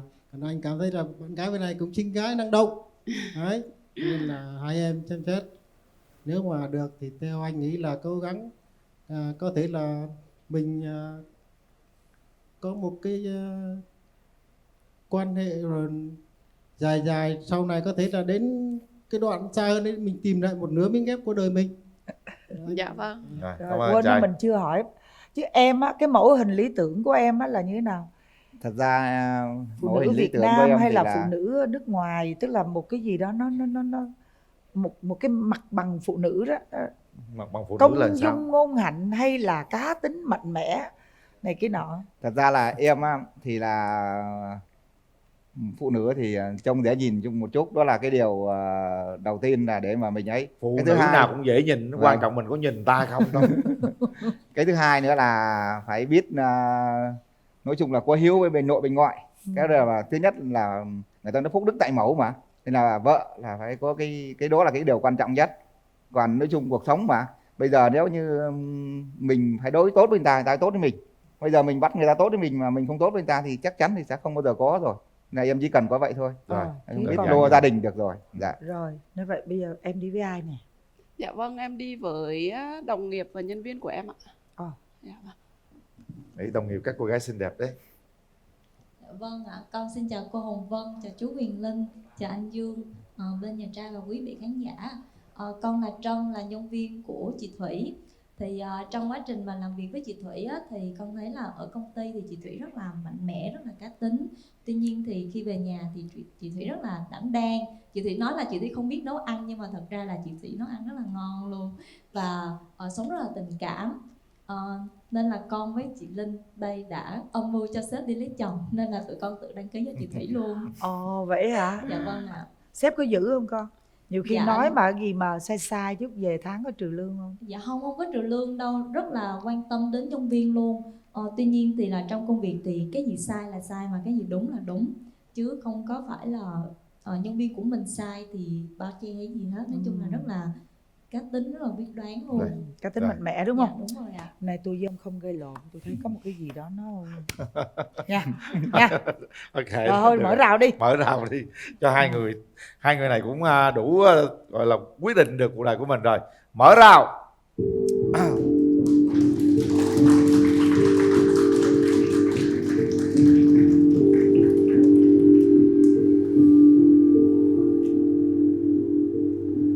Rồi hai người chúng ta cứ đến giao lưu với nhau đi nào. Vâng em chào anh. Đứng lên tặng quà tặng cáp nào. Chào em. Vâng em. Này anh tặng em nhưng mà cái này là 100 bông nhưng mà đây chỉ có 99 bông. Dạ Đó vâng. em thấy bông cuối cùng ở đâu? Đông cuối cùng á hả? Đúng Cho rồi. em đoán được không ạ? Được, em đoán đi. Em nghĩ đấy là anh ấy. Không. Anh nghĩ chắc là em ấy chứ. Rồi, chào Vâng, nhé. em cảm ơn anh nhiều. Rồi. Thì Rồi đứng đó luôn anh. Dạ. Đứng đó Đây, luôn, đứng ngay đó luôn. Dạ. Chào bạn gái tặng Hoàng. Một bó hoa rất là đẹp luôn, 99 bông và một bông đó chính bông là hồng em. thiệt.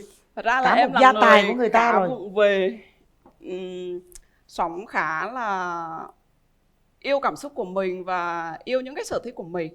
Cho nên là em không chuẩn bị quà nó thiên về cái cảm xúc của em khá nhiều. Cho nên là em muốn tặng anh một chai rượu vang. Và em cái việc mà em tặng anh chai rượu vang thì em hy vọng là nếu giả sử như mình có duyên với nhau thì khi mà mình về với nhau ấy, thì nếu giả sử như những lúc mà mình giận nhau, thay vì ngồi để lại để cãi nhau thì mình khui một chai rượu vang ra mình uống, và mình khi có men rượu thì mình nói sẽ dễ dàng hơn. Em Rồi, cảm ơn. anh cảm ơn em. Thấy anh Dương nhận rượu có vẻ thấy cái là phấn khởi, nhìn rất là hồ hởi luôn á. Nhưng mà nói thật với chị Vân là em lại không uống được rượu. Ồ vậy hả? Vâng ạ. Chị lại tưởng là đúng sở thích của em, Không, mặt em rất không là uống được phấn rượu. khởi. Dạ. Em Thì, hồi trước đi. Em có thêm cho anh một câu hỏi nữa, đấy là anh có nói là anh cảm thấy khá phiền khi một người bạn gái gần đây là thường nói chuyện với anh sau 10 hay 12 giờ đêm gì đó. Anh cảm thấy nó rất là phiền tới cuộc sống của anh. Thì bây giờ em có một cái sở thích đấy là chơi thể thao. Và em dành rất là nhiều thời gian để chơi thể thao. Thậm chí về đôi lúc đi làm về em sẽ không vào bếp chuẩn bị bếp núc, và cái việc đấy không phải là việc ưu tiên của em. Em sẽ mang giày lên, mang áo quần lên, em đi chơi thể thao, có khi 9 rưỡi 10 giờ em mới về. Thì điều đấy thì ảnh hưởng tới quyết định của anh như thế nào nếu giả sử như mình hẹn hò? Thật ra thì nói chung là để mà làm cái gì làm, nhưng mà cũng dưới 12 giờ được, khoảng tầm 10 giờ được rồi. Chứ bây giờ em nghĩ xem đi làm rất mệt về, bây giờ mình muốn nghỉ mà tự nhiên có người gọi như là chứ giấc mình dậy đến nói chuyện, một lần 2 lần sẽ được, nhưng mà nhiều lần thật ra cũng rất mệt, vì là mình có những lúc đi, anh đi rất nhiều, có thể là một ngày chạy mấy trăm cây số. Dạ. Nhưng mà đến nhiều khi cực kỳ Dạ, không vâng. được, không có tài xế, là một mình phải đi, là nói chung là rất nguy hiểm. Dạ. Nên là anh phải lo cho nói chung là tính mạng của anh trước đã. Rồi thêm nữa là em là người luôn muốn được bạn đời mình chia sẻ mọi chuyện trong cuộc sống. Thì nếu giả sử những cái việc mà em luôn đòi hỏi cái sự chia sẻ đấy, nhưng mà anh đang mệt, mặc dù là đang mệt nhưng mà em lại muốn là anh nói ra cái việc anh đang mệt để em chia sẻ với anh, nhưng mà anh thấy phiền, thì cái việc đó nó sẽ ảnh hưởng đến như thế nào với anh nếu em là người như vậy? Đúng ra vợ chồng chia sẻ với nhau thì là cũng nên chia sẻ. Dạ vâng. Vì là trong cuộc sống mà. Dạ. Anh cũng là, anh nói là anh ghét nhất là những người nào giả dối. Dạ. Vợ chồng thật ra bây giờ có những thứ mình nói thẳng với nhau. Dạ, như vâng. thế là tính của anh không ghen, cũng không có những cái việc gì khác cả. Bây giờ em nói là em đi gặp bạn trai cũ, ok. Dạ. Hay là em đi gặp mà em dài mưa này khác là đó bình thường. Dạ. Nhưng mà em đi gặp về em nói với anh là đi gặp người khác là không được. À. Còn em đi gặp về bình thường không sao cả, anh cũng có bạn, em cũng có bạn, cái đó Dạ, là rất vâng. bình thường, không gì cả. Dạ, cái vâng. chuyện đó là không có, anh rất, nói chung là tính anh về cái phần đó thì rất dễ dãi này khác, chứ không có phải là khắt khe gì hết cả. Quan Dạ. trọng là tin nhau. Dạ vâng. Đúng không? Nếu như bây giờ em mà đã yêu thương anh rồi thì chắc chắn em sẽ không làm việc gì có lỗi với anh cả. Dạ. Có điều tất nhiên, đúng không? Còn Dạ. em mà đã làm có lỗi với anh thì em có yêu thương anh đâu, nên là mình có giữ cũng không được. Dạ vâng. Thêm một cái nữa em có thêm điều muốn hỏi và cũng là cần sự chia sẻ của anh. Đấy là quan điểm và góc nhìn của anh như thế nào được đánh giá là một người phụ nữ gọi là có hiếu với gia đình bên chồng ạ? Tức là anh không nói là về bên chồng không hay là bên ấy.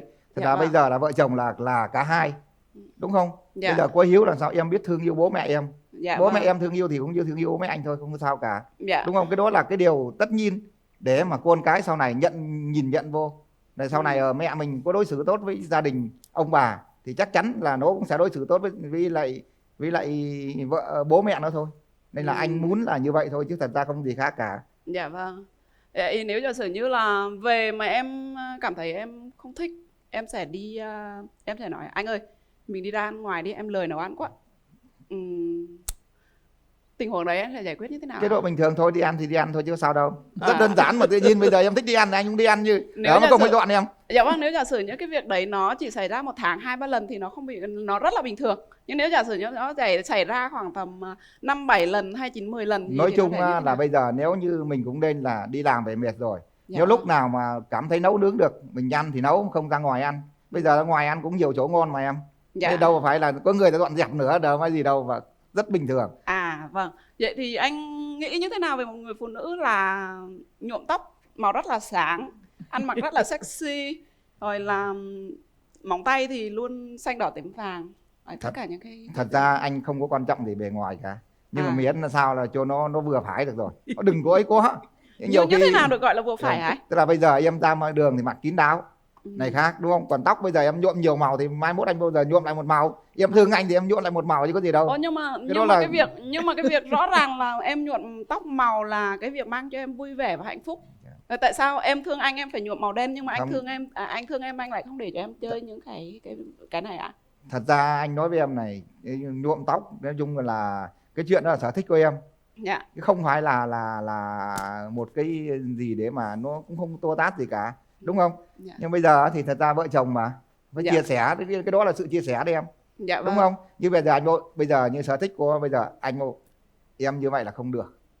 Đúng không? Thì bây giờ nếu như thực sự mà em mà đúng thật sự là ấy vậy em ở nếu vậy thì thôi thì em sẽ không làm theo những gì cho anh buồn. Dạ vâng. Đúng không? Cái đó là sự chia sẻ mà em. Dạ. Vậy hai người mà chia sẻ sẽ tới sáng luôn chứ không phải tới 1 giờ đâu. Tôi thấy nãy giờ hơi căng rồi đó. Thôi bây giờ là mình mới vô thấy căng quá chuyện đúng không? Bây giờ mình quan trọng thế nào, bây giờ mình hỏi coi bây giờ mình thích hẹn hò, bây giờ em thích cái gì ha? Rồi anh thích cái gì? Chứ bây giờ mình cứ tranh luận hoài cũng không hết đâu nha. Dạ. Mỗi người quan điểm nào.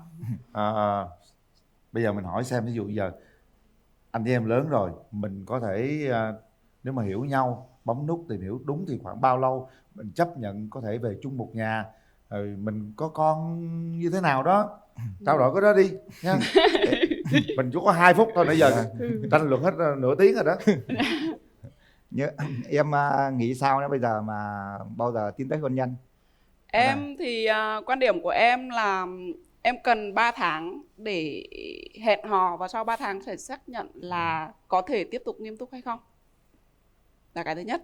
Cái thứ hai, sau 3 tháng khi hai người xác định nghiêm túc thì từ khoảng tầm 5 đến 6 tháng sẽ đi tới hôn nhân. Thế tổng cộng khoảng tầm 8 tháng. Và trong khoảng thời gian 3 tháng đấy thì em muốn là cả hai người sống thật nhất có thể để hiểu được với nhau về đối phương, về tất cả những cái gì và mà đối phương chia sẻ với nhau. Không làm màu, không diễn và không gọi là bạn gái để phải show off ra những thứ là hẹn hò. Em muốn sống bình thường nhất có thể. Không, cái đó thì chắc chắn rồi, vì anh cũng muốn là như vậy đấy. Vì sao bây giờ mình lớn tuổi rồi. Dạ. Thật ra cũng đến lúc bây giờ mình cần sự chín chắn và cần một mái ấm gia đình. Dạ, vâng. Đúng không? Chứ không phải là mình để mà nói sau này lúc về chứ không thích nữa thì bỏ, không thích nữa thì ấy là cũng không được. Dạ vâng. Nên là còn anh ấy, thì thật ra cũng không hiểu là bây giờ 3 tháng, 5 tháng hay 6 tháng người ta nói là đủ nắng hoa sẽ nở, yêu thương hạnh phúc sẽ đong đầy. Nên là bao giờ mình cảm thấy là nếu mà đúng là cho nhau cơ hội thì lúc nào mà thấy ok được, lúc đó là mình tiến tới hôn nhân thôi, không có gì khác cả. Chứ phải trước tìm hiểu cho nó kỹ. Quan điểm về con cái, về kinh tế tiền ai giữ? Em nói với anh Quyền Linh, chứ nếu mà thật sự mà vợ mà giữ cho em thì em rất mừng. Vì thật sự là không phải như em đi làm á, là nếu như để mà một công trình nhận 5 tỷ thì chỉ được có 10% thôi, là 500 triệu thôi. Nhưng mà bỏ ra cái số tiền 5 tỷ đó là rất đau đầu. Nhưng mà có người tự nhiên gọi gánh cái phần đó cho em, là em mệt rồi, em vui rồi. Nhưng mà anh ơi, em không có đủ 5 tỷ để cho anh. Đâu, đó là anh nói ví dụ vậy thôi. Anh nói ví dụ vậy thôi chứ không phải là này khác. Người chi tiêu giùm em á, phải không? Thật sự mà nói thì em làm trong lĩnh vực ngân hàng nhưng em rất là kém cái khoản về chi tiêu tiền bạc, tính toán tiền bạc. Có nghĩa là em rất là ít khi để ý đến những cái khoản mà nhỏ lẻ, thậm chí đôi lúc cộng em còn bị sai.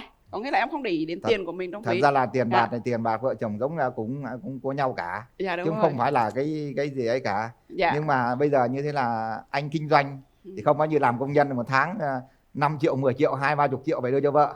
Và mình kinh doanh thì phải cái tiền đó là nó phải còn đầu tư rồi phải vay mượn đủ thứ, chứ không phải là để mà ấy cả. Tiền chạy. Ôi vậy thì yên tâm, anh cứ yên tâm đi, em sẽ đưa số tài khoản của anh của em cho anh, rồi là anh cứ chuyển tiền vào tài khoản cho em. Dạ đúng rồi. Không, anh cũng xác định anh không bao giờ anh dùng tiền của không, anh chuyển tiền vào tài khoản cho em, chứ còn em được không? Anh chuyển tiền tài khoản của em được thôi chứ bây giờ xong. Rồi bây giờ con cái sao, mấy đứa trai gái? Bây giờ thì nói chung tùy vợ thôi, bây giờ bao nhiêu đứa cũng được cả. Không con mình có sức khỏe đủ sức nuôi được bao nhiêu thì nuôi anh. Đó. Thật ra là em thì rất là yêu trẻ con và rất là yêu người già. Em đi làm em rất hay ra phía sau các cái nơi ví dụ của các cô lao công, em trêu mấy cô miết. Nên là với trẻ con thì em chỉ cần khoảng tầm 5 phút là em dụ được tụi nó, em bế rồi. Khoảng cái tính cách rất là lạ, em rất là năng động, nhìn rất là cá tính, nhưng trẻ con với người già là hai đối tượng mà em tiếp cận rất là nhanh. Nên em rất là yêu trẻ con. Nếu giả sử như em có may mắn mà kết hôn sớm, ít nhất em phải sinh 4 đứa. 4 đứa. Dạ vâng. Đẻ gì mà quá trời đẻ gì. Không nổi chim anh có gì. Nhưng bây giờ có một cái việc mà hai đứa chưa có nói nè. Bây giờ nếu mà tỷ dụ yêu nhau á, thì là một đứa ở Thanh Hóa, đứa Thành phố Hồ Chí Minh sao đây? Đúng rồi, câu hỏi đấy em cũng không muốn hỏi. Thưa chị là em thì kỳ tới này á, sang năm thì thật ra là bây giờ em đang còn làm công trình ở dưới Bà Rịa Vũng Tàu, làm cho chùa Từ Ân. Em chuyên làm cho chùa. Đâm ra kỳ tới này công việc ở trong em cũng rất nhiều, em cũng sẽ làm mở chi nhánh ở trong Thành phố Hồ Chí Minh. Là sang năm là bắt đầu là em mở thêm chi nhánh ở đây. Đâm ra cái chuyện đi lại cũng rất đấy như này. Đúng rồi, rất dễ. Một khi mà muốn rồi cái cả tuần bay ra bay vào được ok không sao cả. Giàu quá, nhà bác có điều kiện quá, bác bay ra bay vào. Một tuần 7 ngày thì có mở. Đâu, bây giờ vé đang khuyến mãi chị ạ. Vé đang khuyến mãi. Người ta làm sáng vào thăm người yêu xong rồi tối bay ra thì chết. Cô thể có con may mắn đúng không? Giả sử nhưng mà anh ấy ở ngoài mà con nhớ con sẽ xin tiền anh ấy mua vé máy bay cho con bay ra. Bay ra. Được đúng không? Anh cho đúng không? Cái lúc đó em không phải xin, em nhớ thì anh sẽ mua cho em ra luôn. Ôi cho may quá. Rồi, tốt. Thế là tốt rồi. Bây giờ hai bạn tiến tới nắm tay nhau. Bây giờ đến phút mình trao cái cảm xúc cho nhau để xem mình có cảm xúc với người đối diện không cái đã. Rồi có thể hát nhau tặng một đoạn bài hát nào đó. Hát nhau là gì? Hát cho nhau nghe. Hát nhau không biết hát cái gì. Nắm tay hát không hay nhưng em hát đi. Em hát cũng không hay nhưng mà em hy vọng là anh sẽ thích, bởi vì là nó là tình cảm của em. Rồi. Dạ vâng. Em sẽ hát tặng anh bài Ngõ Vắng Xôn Xao. Ôi rồi hay thế. Dạ vâng. Một ngõ vắng xôn xao nằm trong lòng phố lớn, một tiếng nói yêu thương cho lòng thêm tơ vương. Một đám lá thu bay giặc vương đầy ngõ vắng, một chùm hoa trưa nắng xôn xao cả lòng tôi.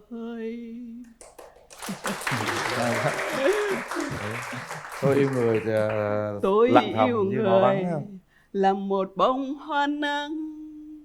Tôi yêu đời làm ngõ vắng dịu êm, trong yên lặng mà lại mênh mông lắm.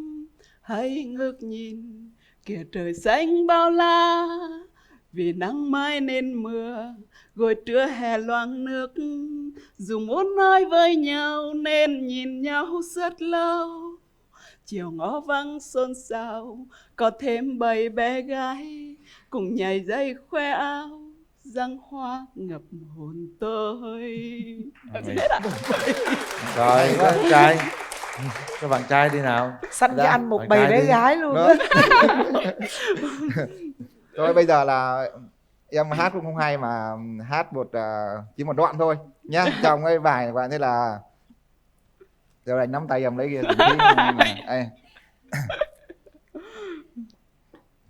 Nhớ chưa ra mà này khác anh mới đi miền Trung về mà đã nhớ chưa ra nữa nhỉ. Thôi anh hát tặng em bài. Không, anh hát tặng em bài Quảng Bình quê ta ơi đi anh. Bài đó thì anh không thuộc. Anh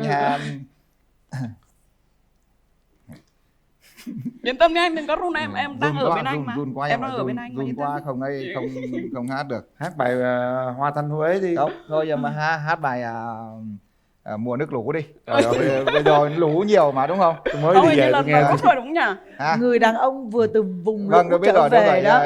Vậy thế là nghe đi Linh, ảnh còn bần thần á, anh chưa có vô được nghe hò luôn. Ám ảnh vùng lũ. Không còn con sông nước lên trào dâng bãi bồi, anh về thăm em khắp nơi như là biển khơi, chập chầm mái tranh nhô lên giữa ngọn chiều dâng. Cố lên này. Thôi không hát nữa. Hát đó thôi chứ để hát có anh Linh anh lại mới. Được rồi, anh mà hát là lục nó xuống rồi. Thôi về chỗ ngồi đi, rồi đó. Chuẩn bị tìm nút bấm đi nào. Nào. Một cô gái rất là cá tính, một chàng trai cũng khá thông minh năng động, cũng đã thành đạt một phần nào đó trong cuộc sống. Một cô gái cũng rất là bản lĩnh.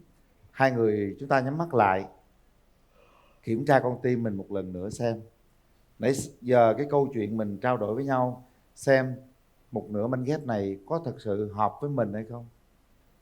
Nếu thực sự hợp, chúng ta đừng ngại ngùng bấm nút. Bởi vì một nửa yêu thương khó có duyên ngồi lại bên nhau lắm.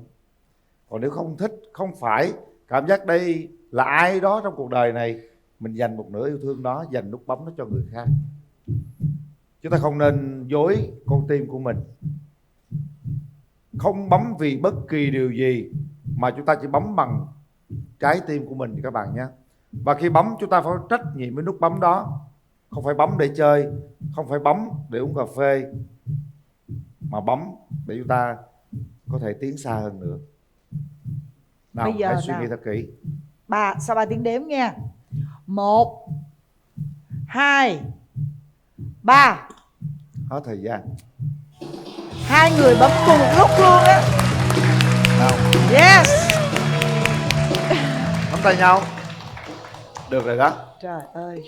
Tối nay hai bạn có thể uống hết chai rượu vang và có thể trò chuyện với nhau để có thể tìm hiểu nhiều hơn nữa. Dạ vâng, em cảm ơn anh Quyền Linh, cảm ơn cô.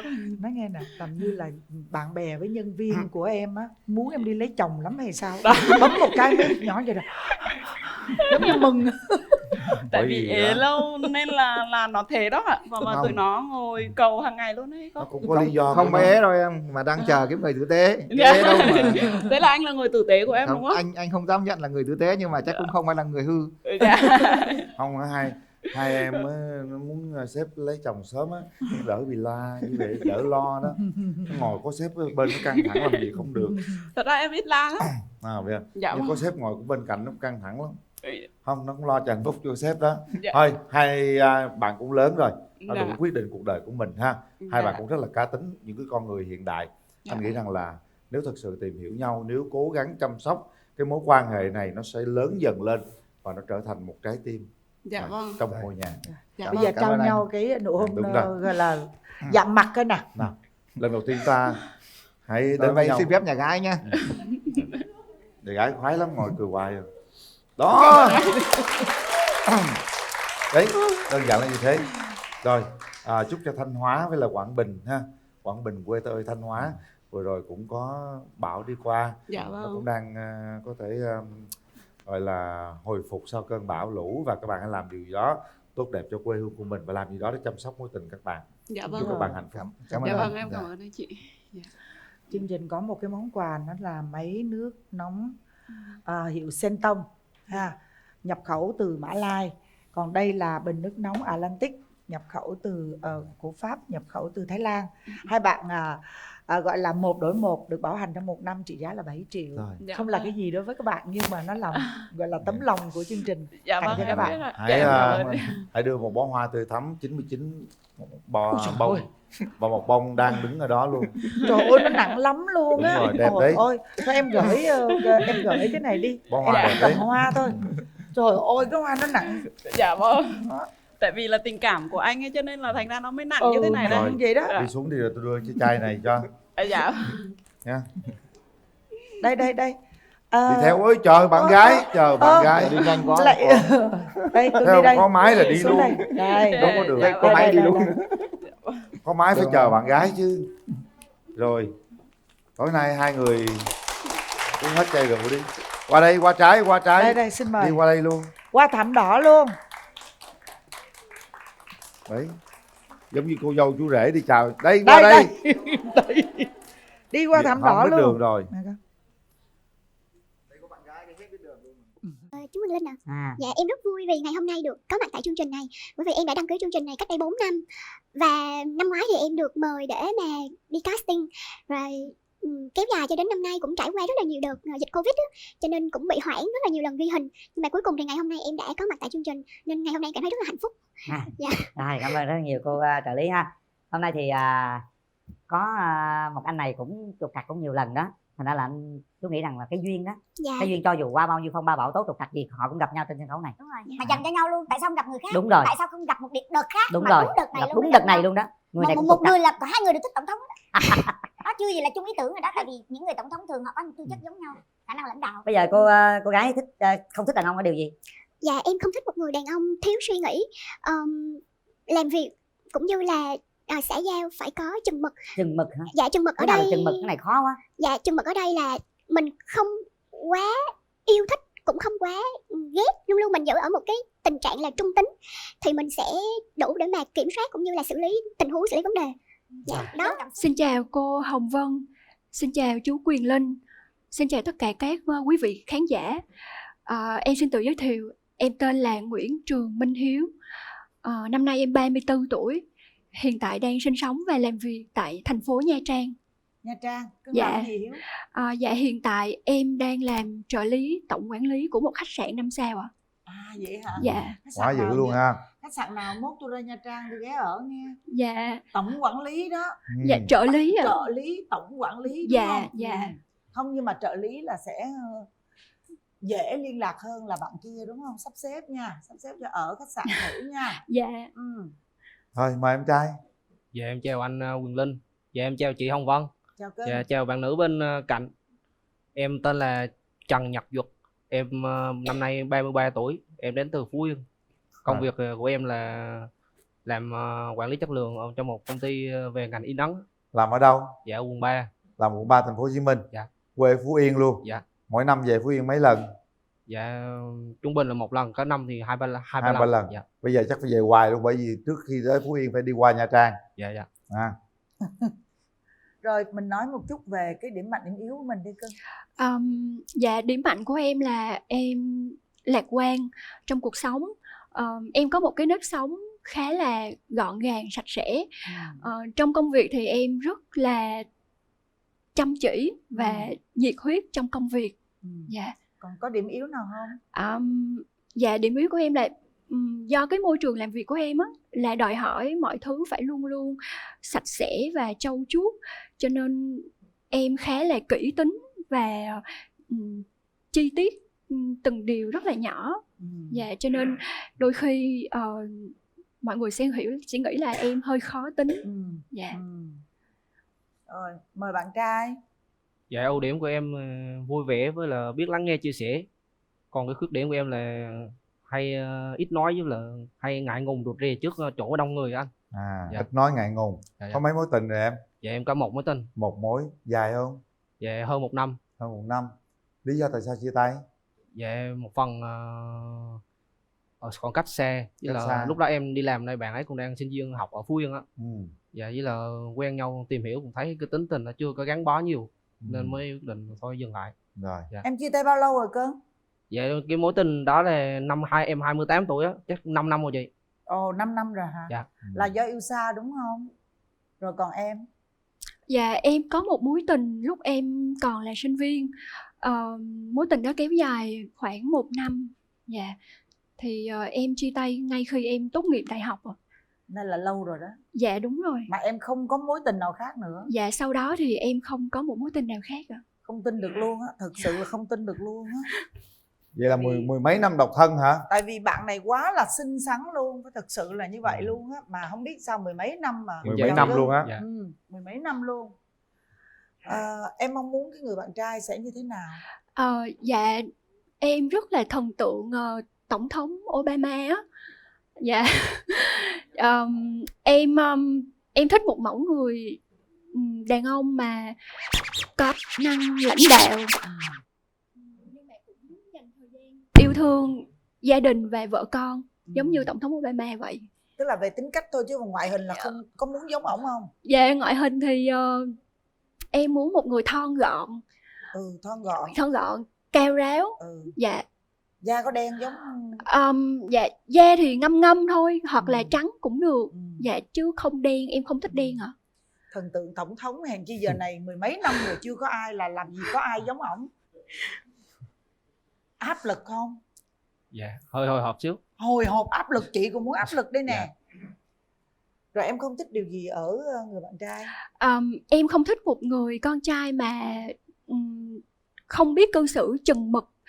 Tức là một người con trai đừng quá vồ vập cũng như đừng quá nhút nhát trong các mối quan hệ xã hội cũng như trong tình cảm với gia đình, với người thân, luôn luôn biết kiềm chế bản thân, nhẹ nhàng tử tế. Dạ. Rồi. Đó, em có giống vậy không? Dạ cái lần đầu tiên gặp mặt á thì có thể em hơi rụt rè xíu, cũng ngại ngùng xíu, nhưng mà khi mà em quen rồi là em bình thường lắm. Em rất là vui vẻ. Dạ bình thường. Bây giờ người ta không muốn mình vồ vập mà người ta cũng không muốn mình nhút nhát, mà mình phải khoan thai bình tĩnh trong mọi trường hợp. Dạ dạ.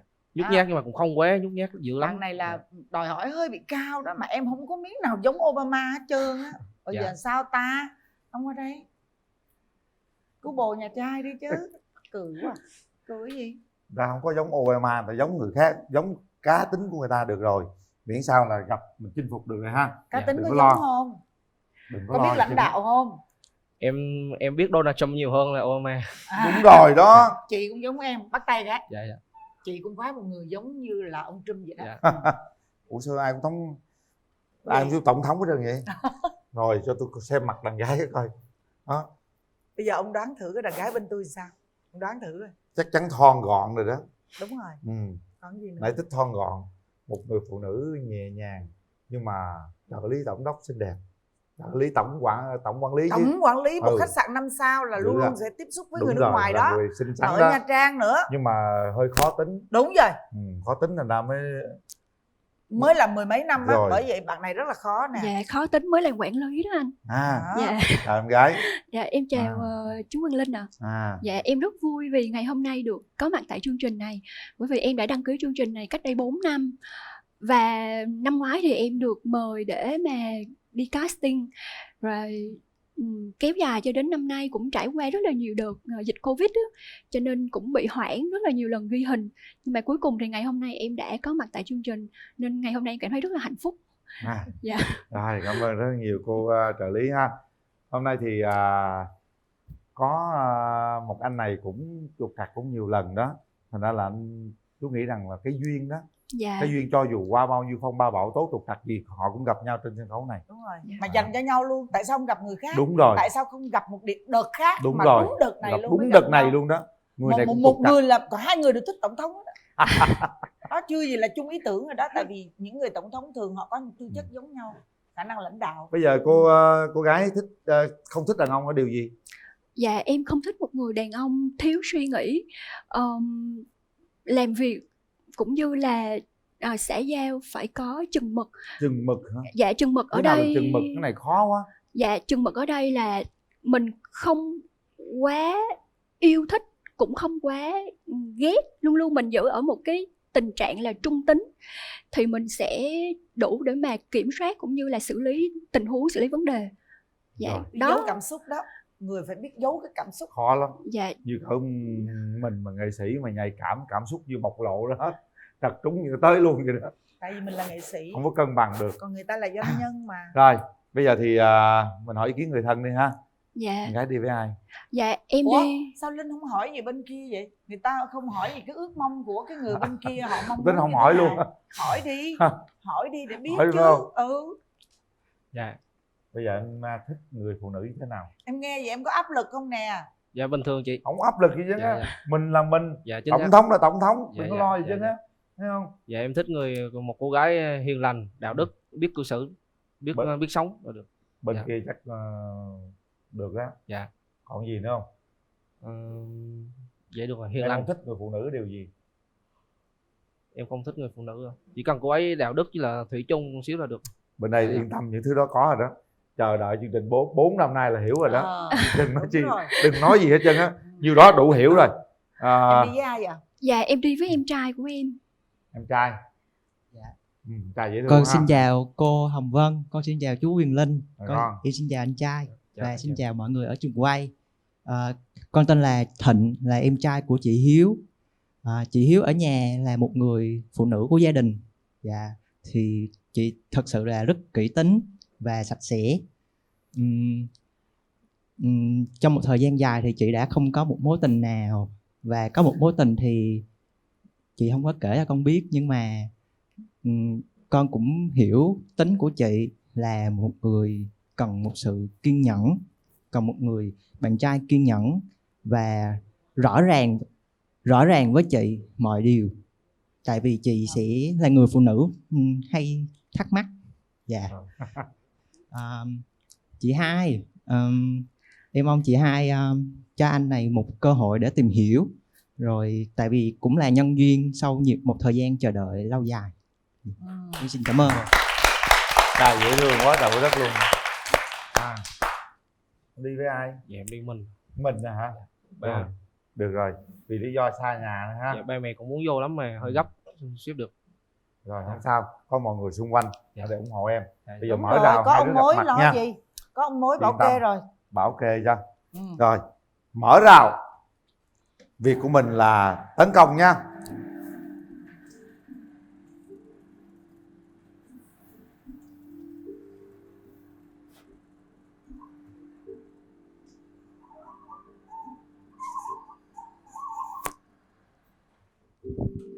Chào em. Chào rất bạn. Vui, con rất vui được gặp em, có món quà tặng em. Dạ cảm ơn anh. Em cũng có một món quà tặng cho anh. Cái đây rồi. Dạ. Và cái đây nữa là cái thiệp cưới. Anh cũng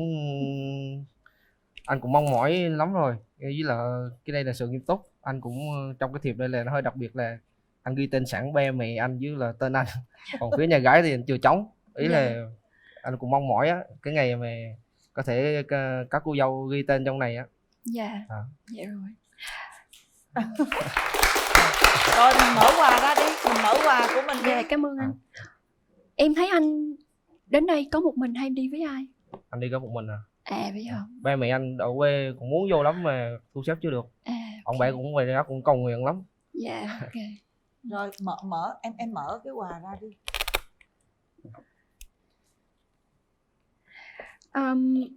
Dạ đây là nước hoa phải không anh? Dạ. Cái mùi này em có thích không? Mùi này Hiếu có thích không? Dạ. Cứ thử đi. Dạ để con thử. Tại vì thực ra con cũng không có hay dùng nước hoa lắm. Con không biết mở như thế nào.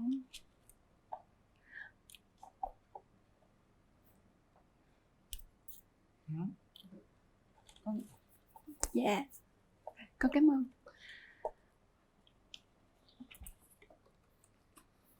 Không tiền.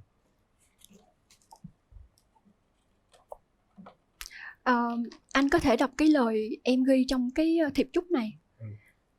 Chào bạn, chuyện gì đến sẽ đến, người cần gặp sẽ gặp được. Cho dù kết quả cuộc thi này ra sao, mình luôn chúc bạn sức khỏe và hạnh phúc nhé.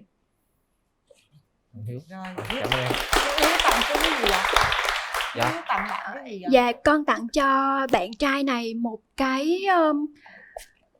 cái móc để treo chìa khóa, và cái này là đồ handmade do tự tay con làm. Dạ bởi vì con cũng sống mà hướng tới thân thiện với môi trường, cho nên cái này con dùng những cái vật dụng thân thiện nhất để làm đồ tái chế. Mình có thể sử dụng cái này trong gia đình rất là tiện lợi. Dạ. Một cái thông điệp vô hình khác đó là em mong muốn rằng anh sẽ tìm được chìa khóa để mở cửa tâm hồn của anh, cũng như của một người bạn đời của anh. Yes.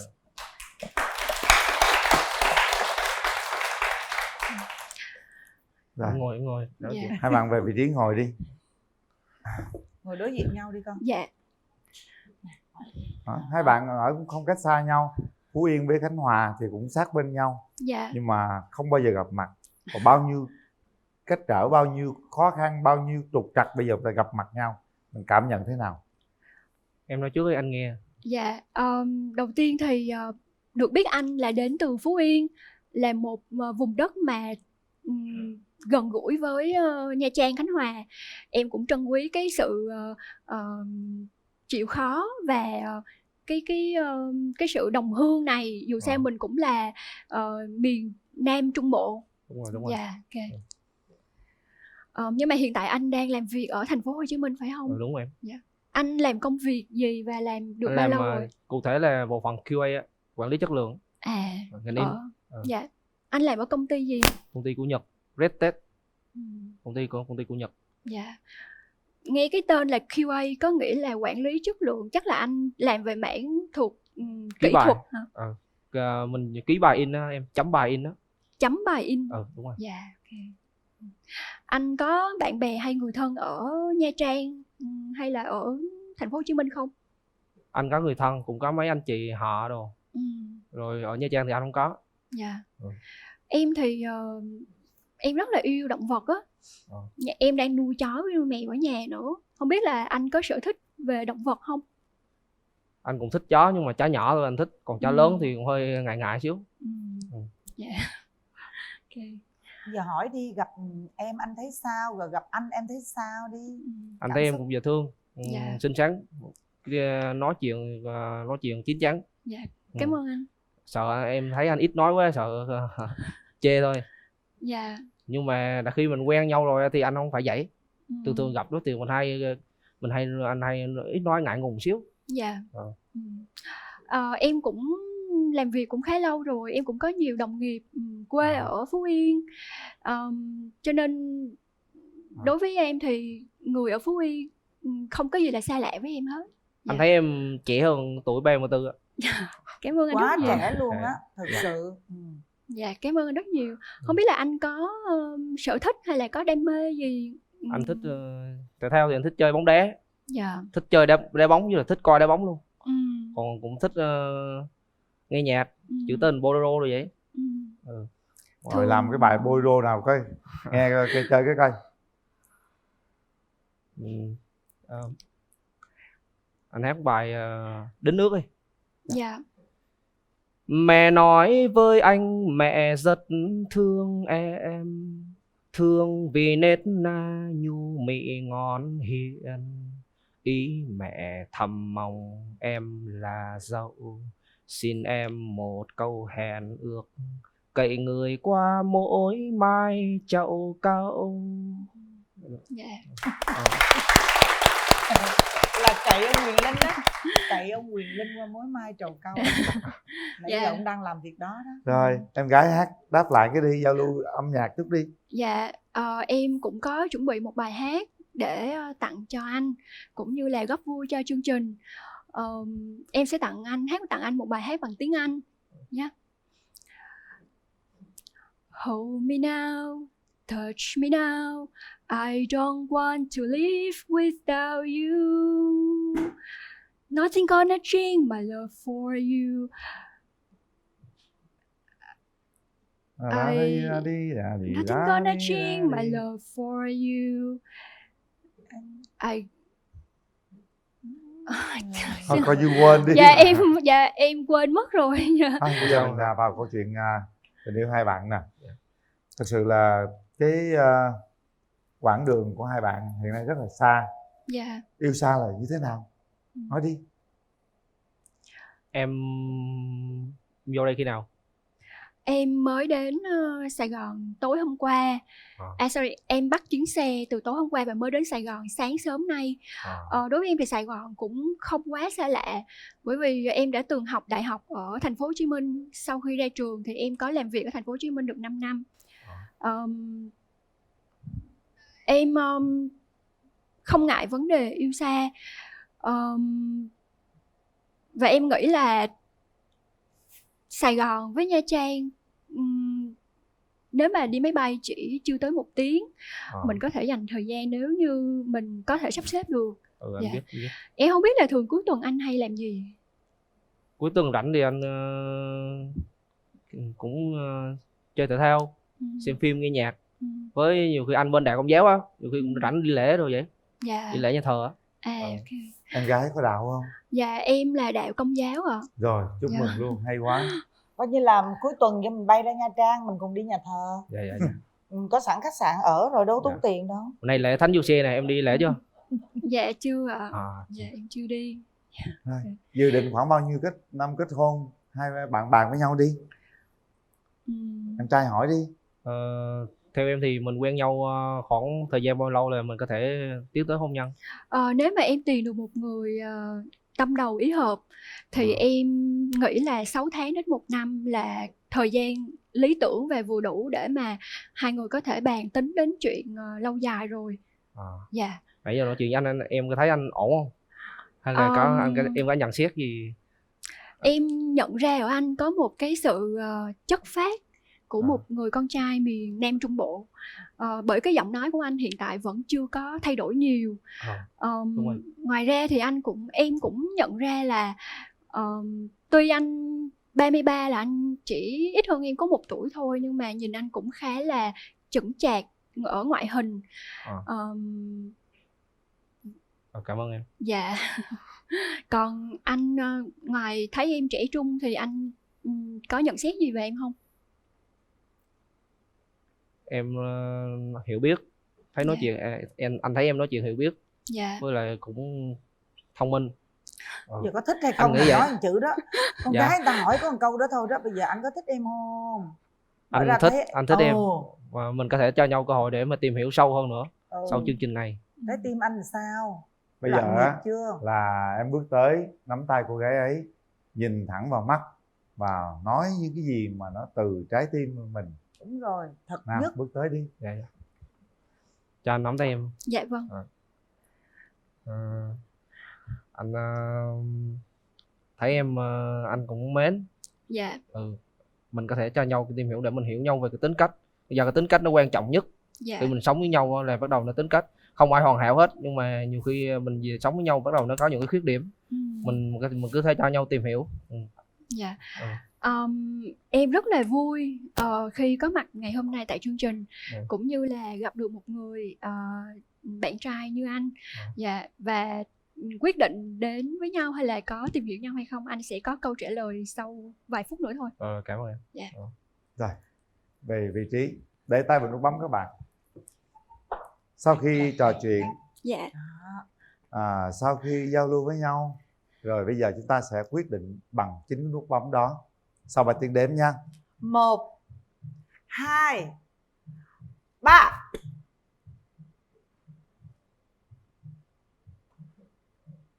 Rồi. Không bấm hả? Dạ. Dạ con xin lỗi, con không bấm ạ. Dạ. Lý do tại sao vậy em gái? Anh xin lỗi, anh tên gì ạ? Anh tên Duật. Anh Duật là một người con trai rất là hiền lành, chất phác.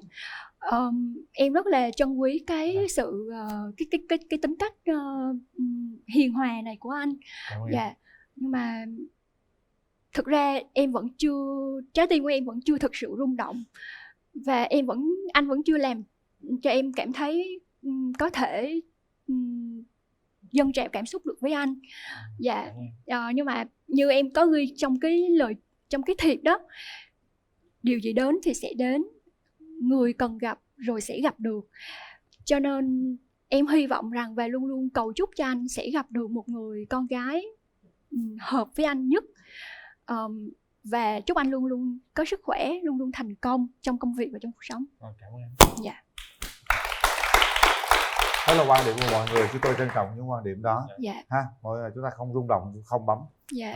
Đừng bấm vì bất kỳ điều gì để người khác hiểu lầm. Nếu không rung động thì để cái rung động đó cho người khác. Điều này rất là hợp lý.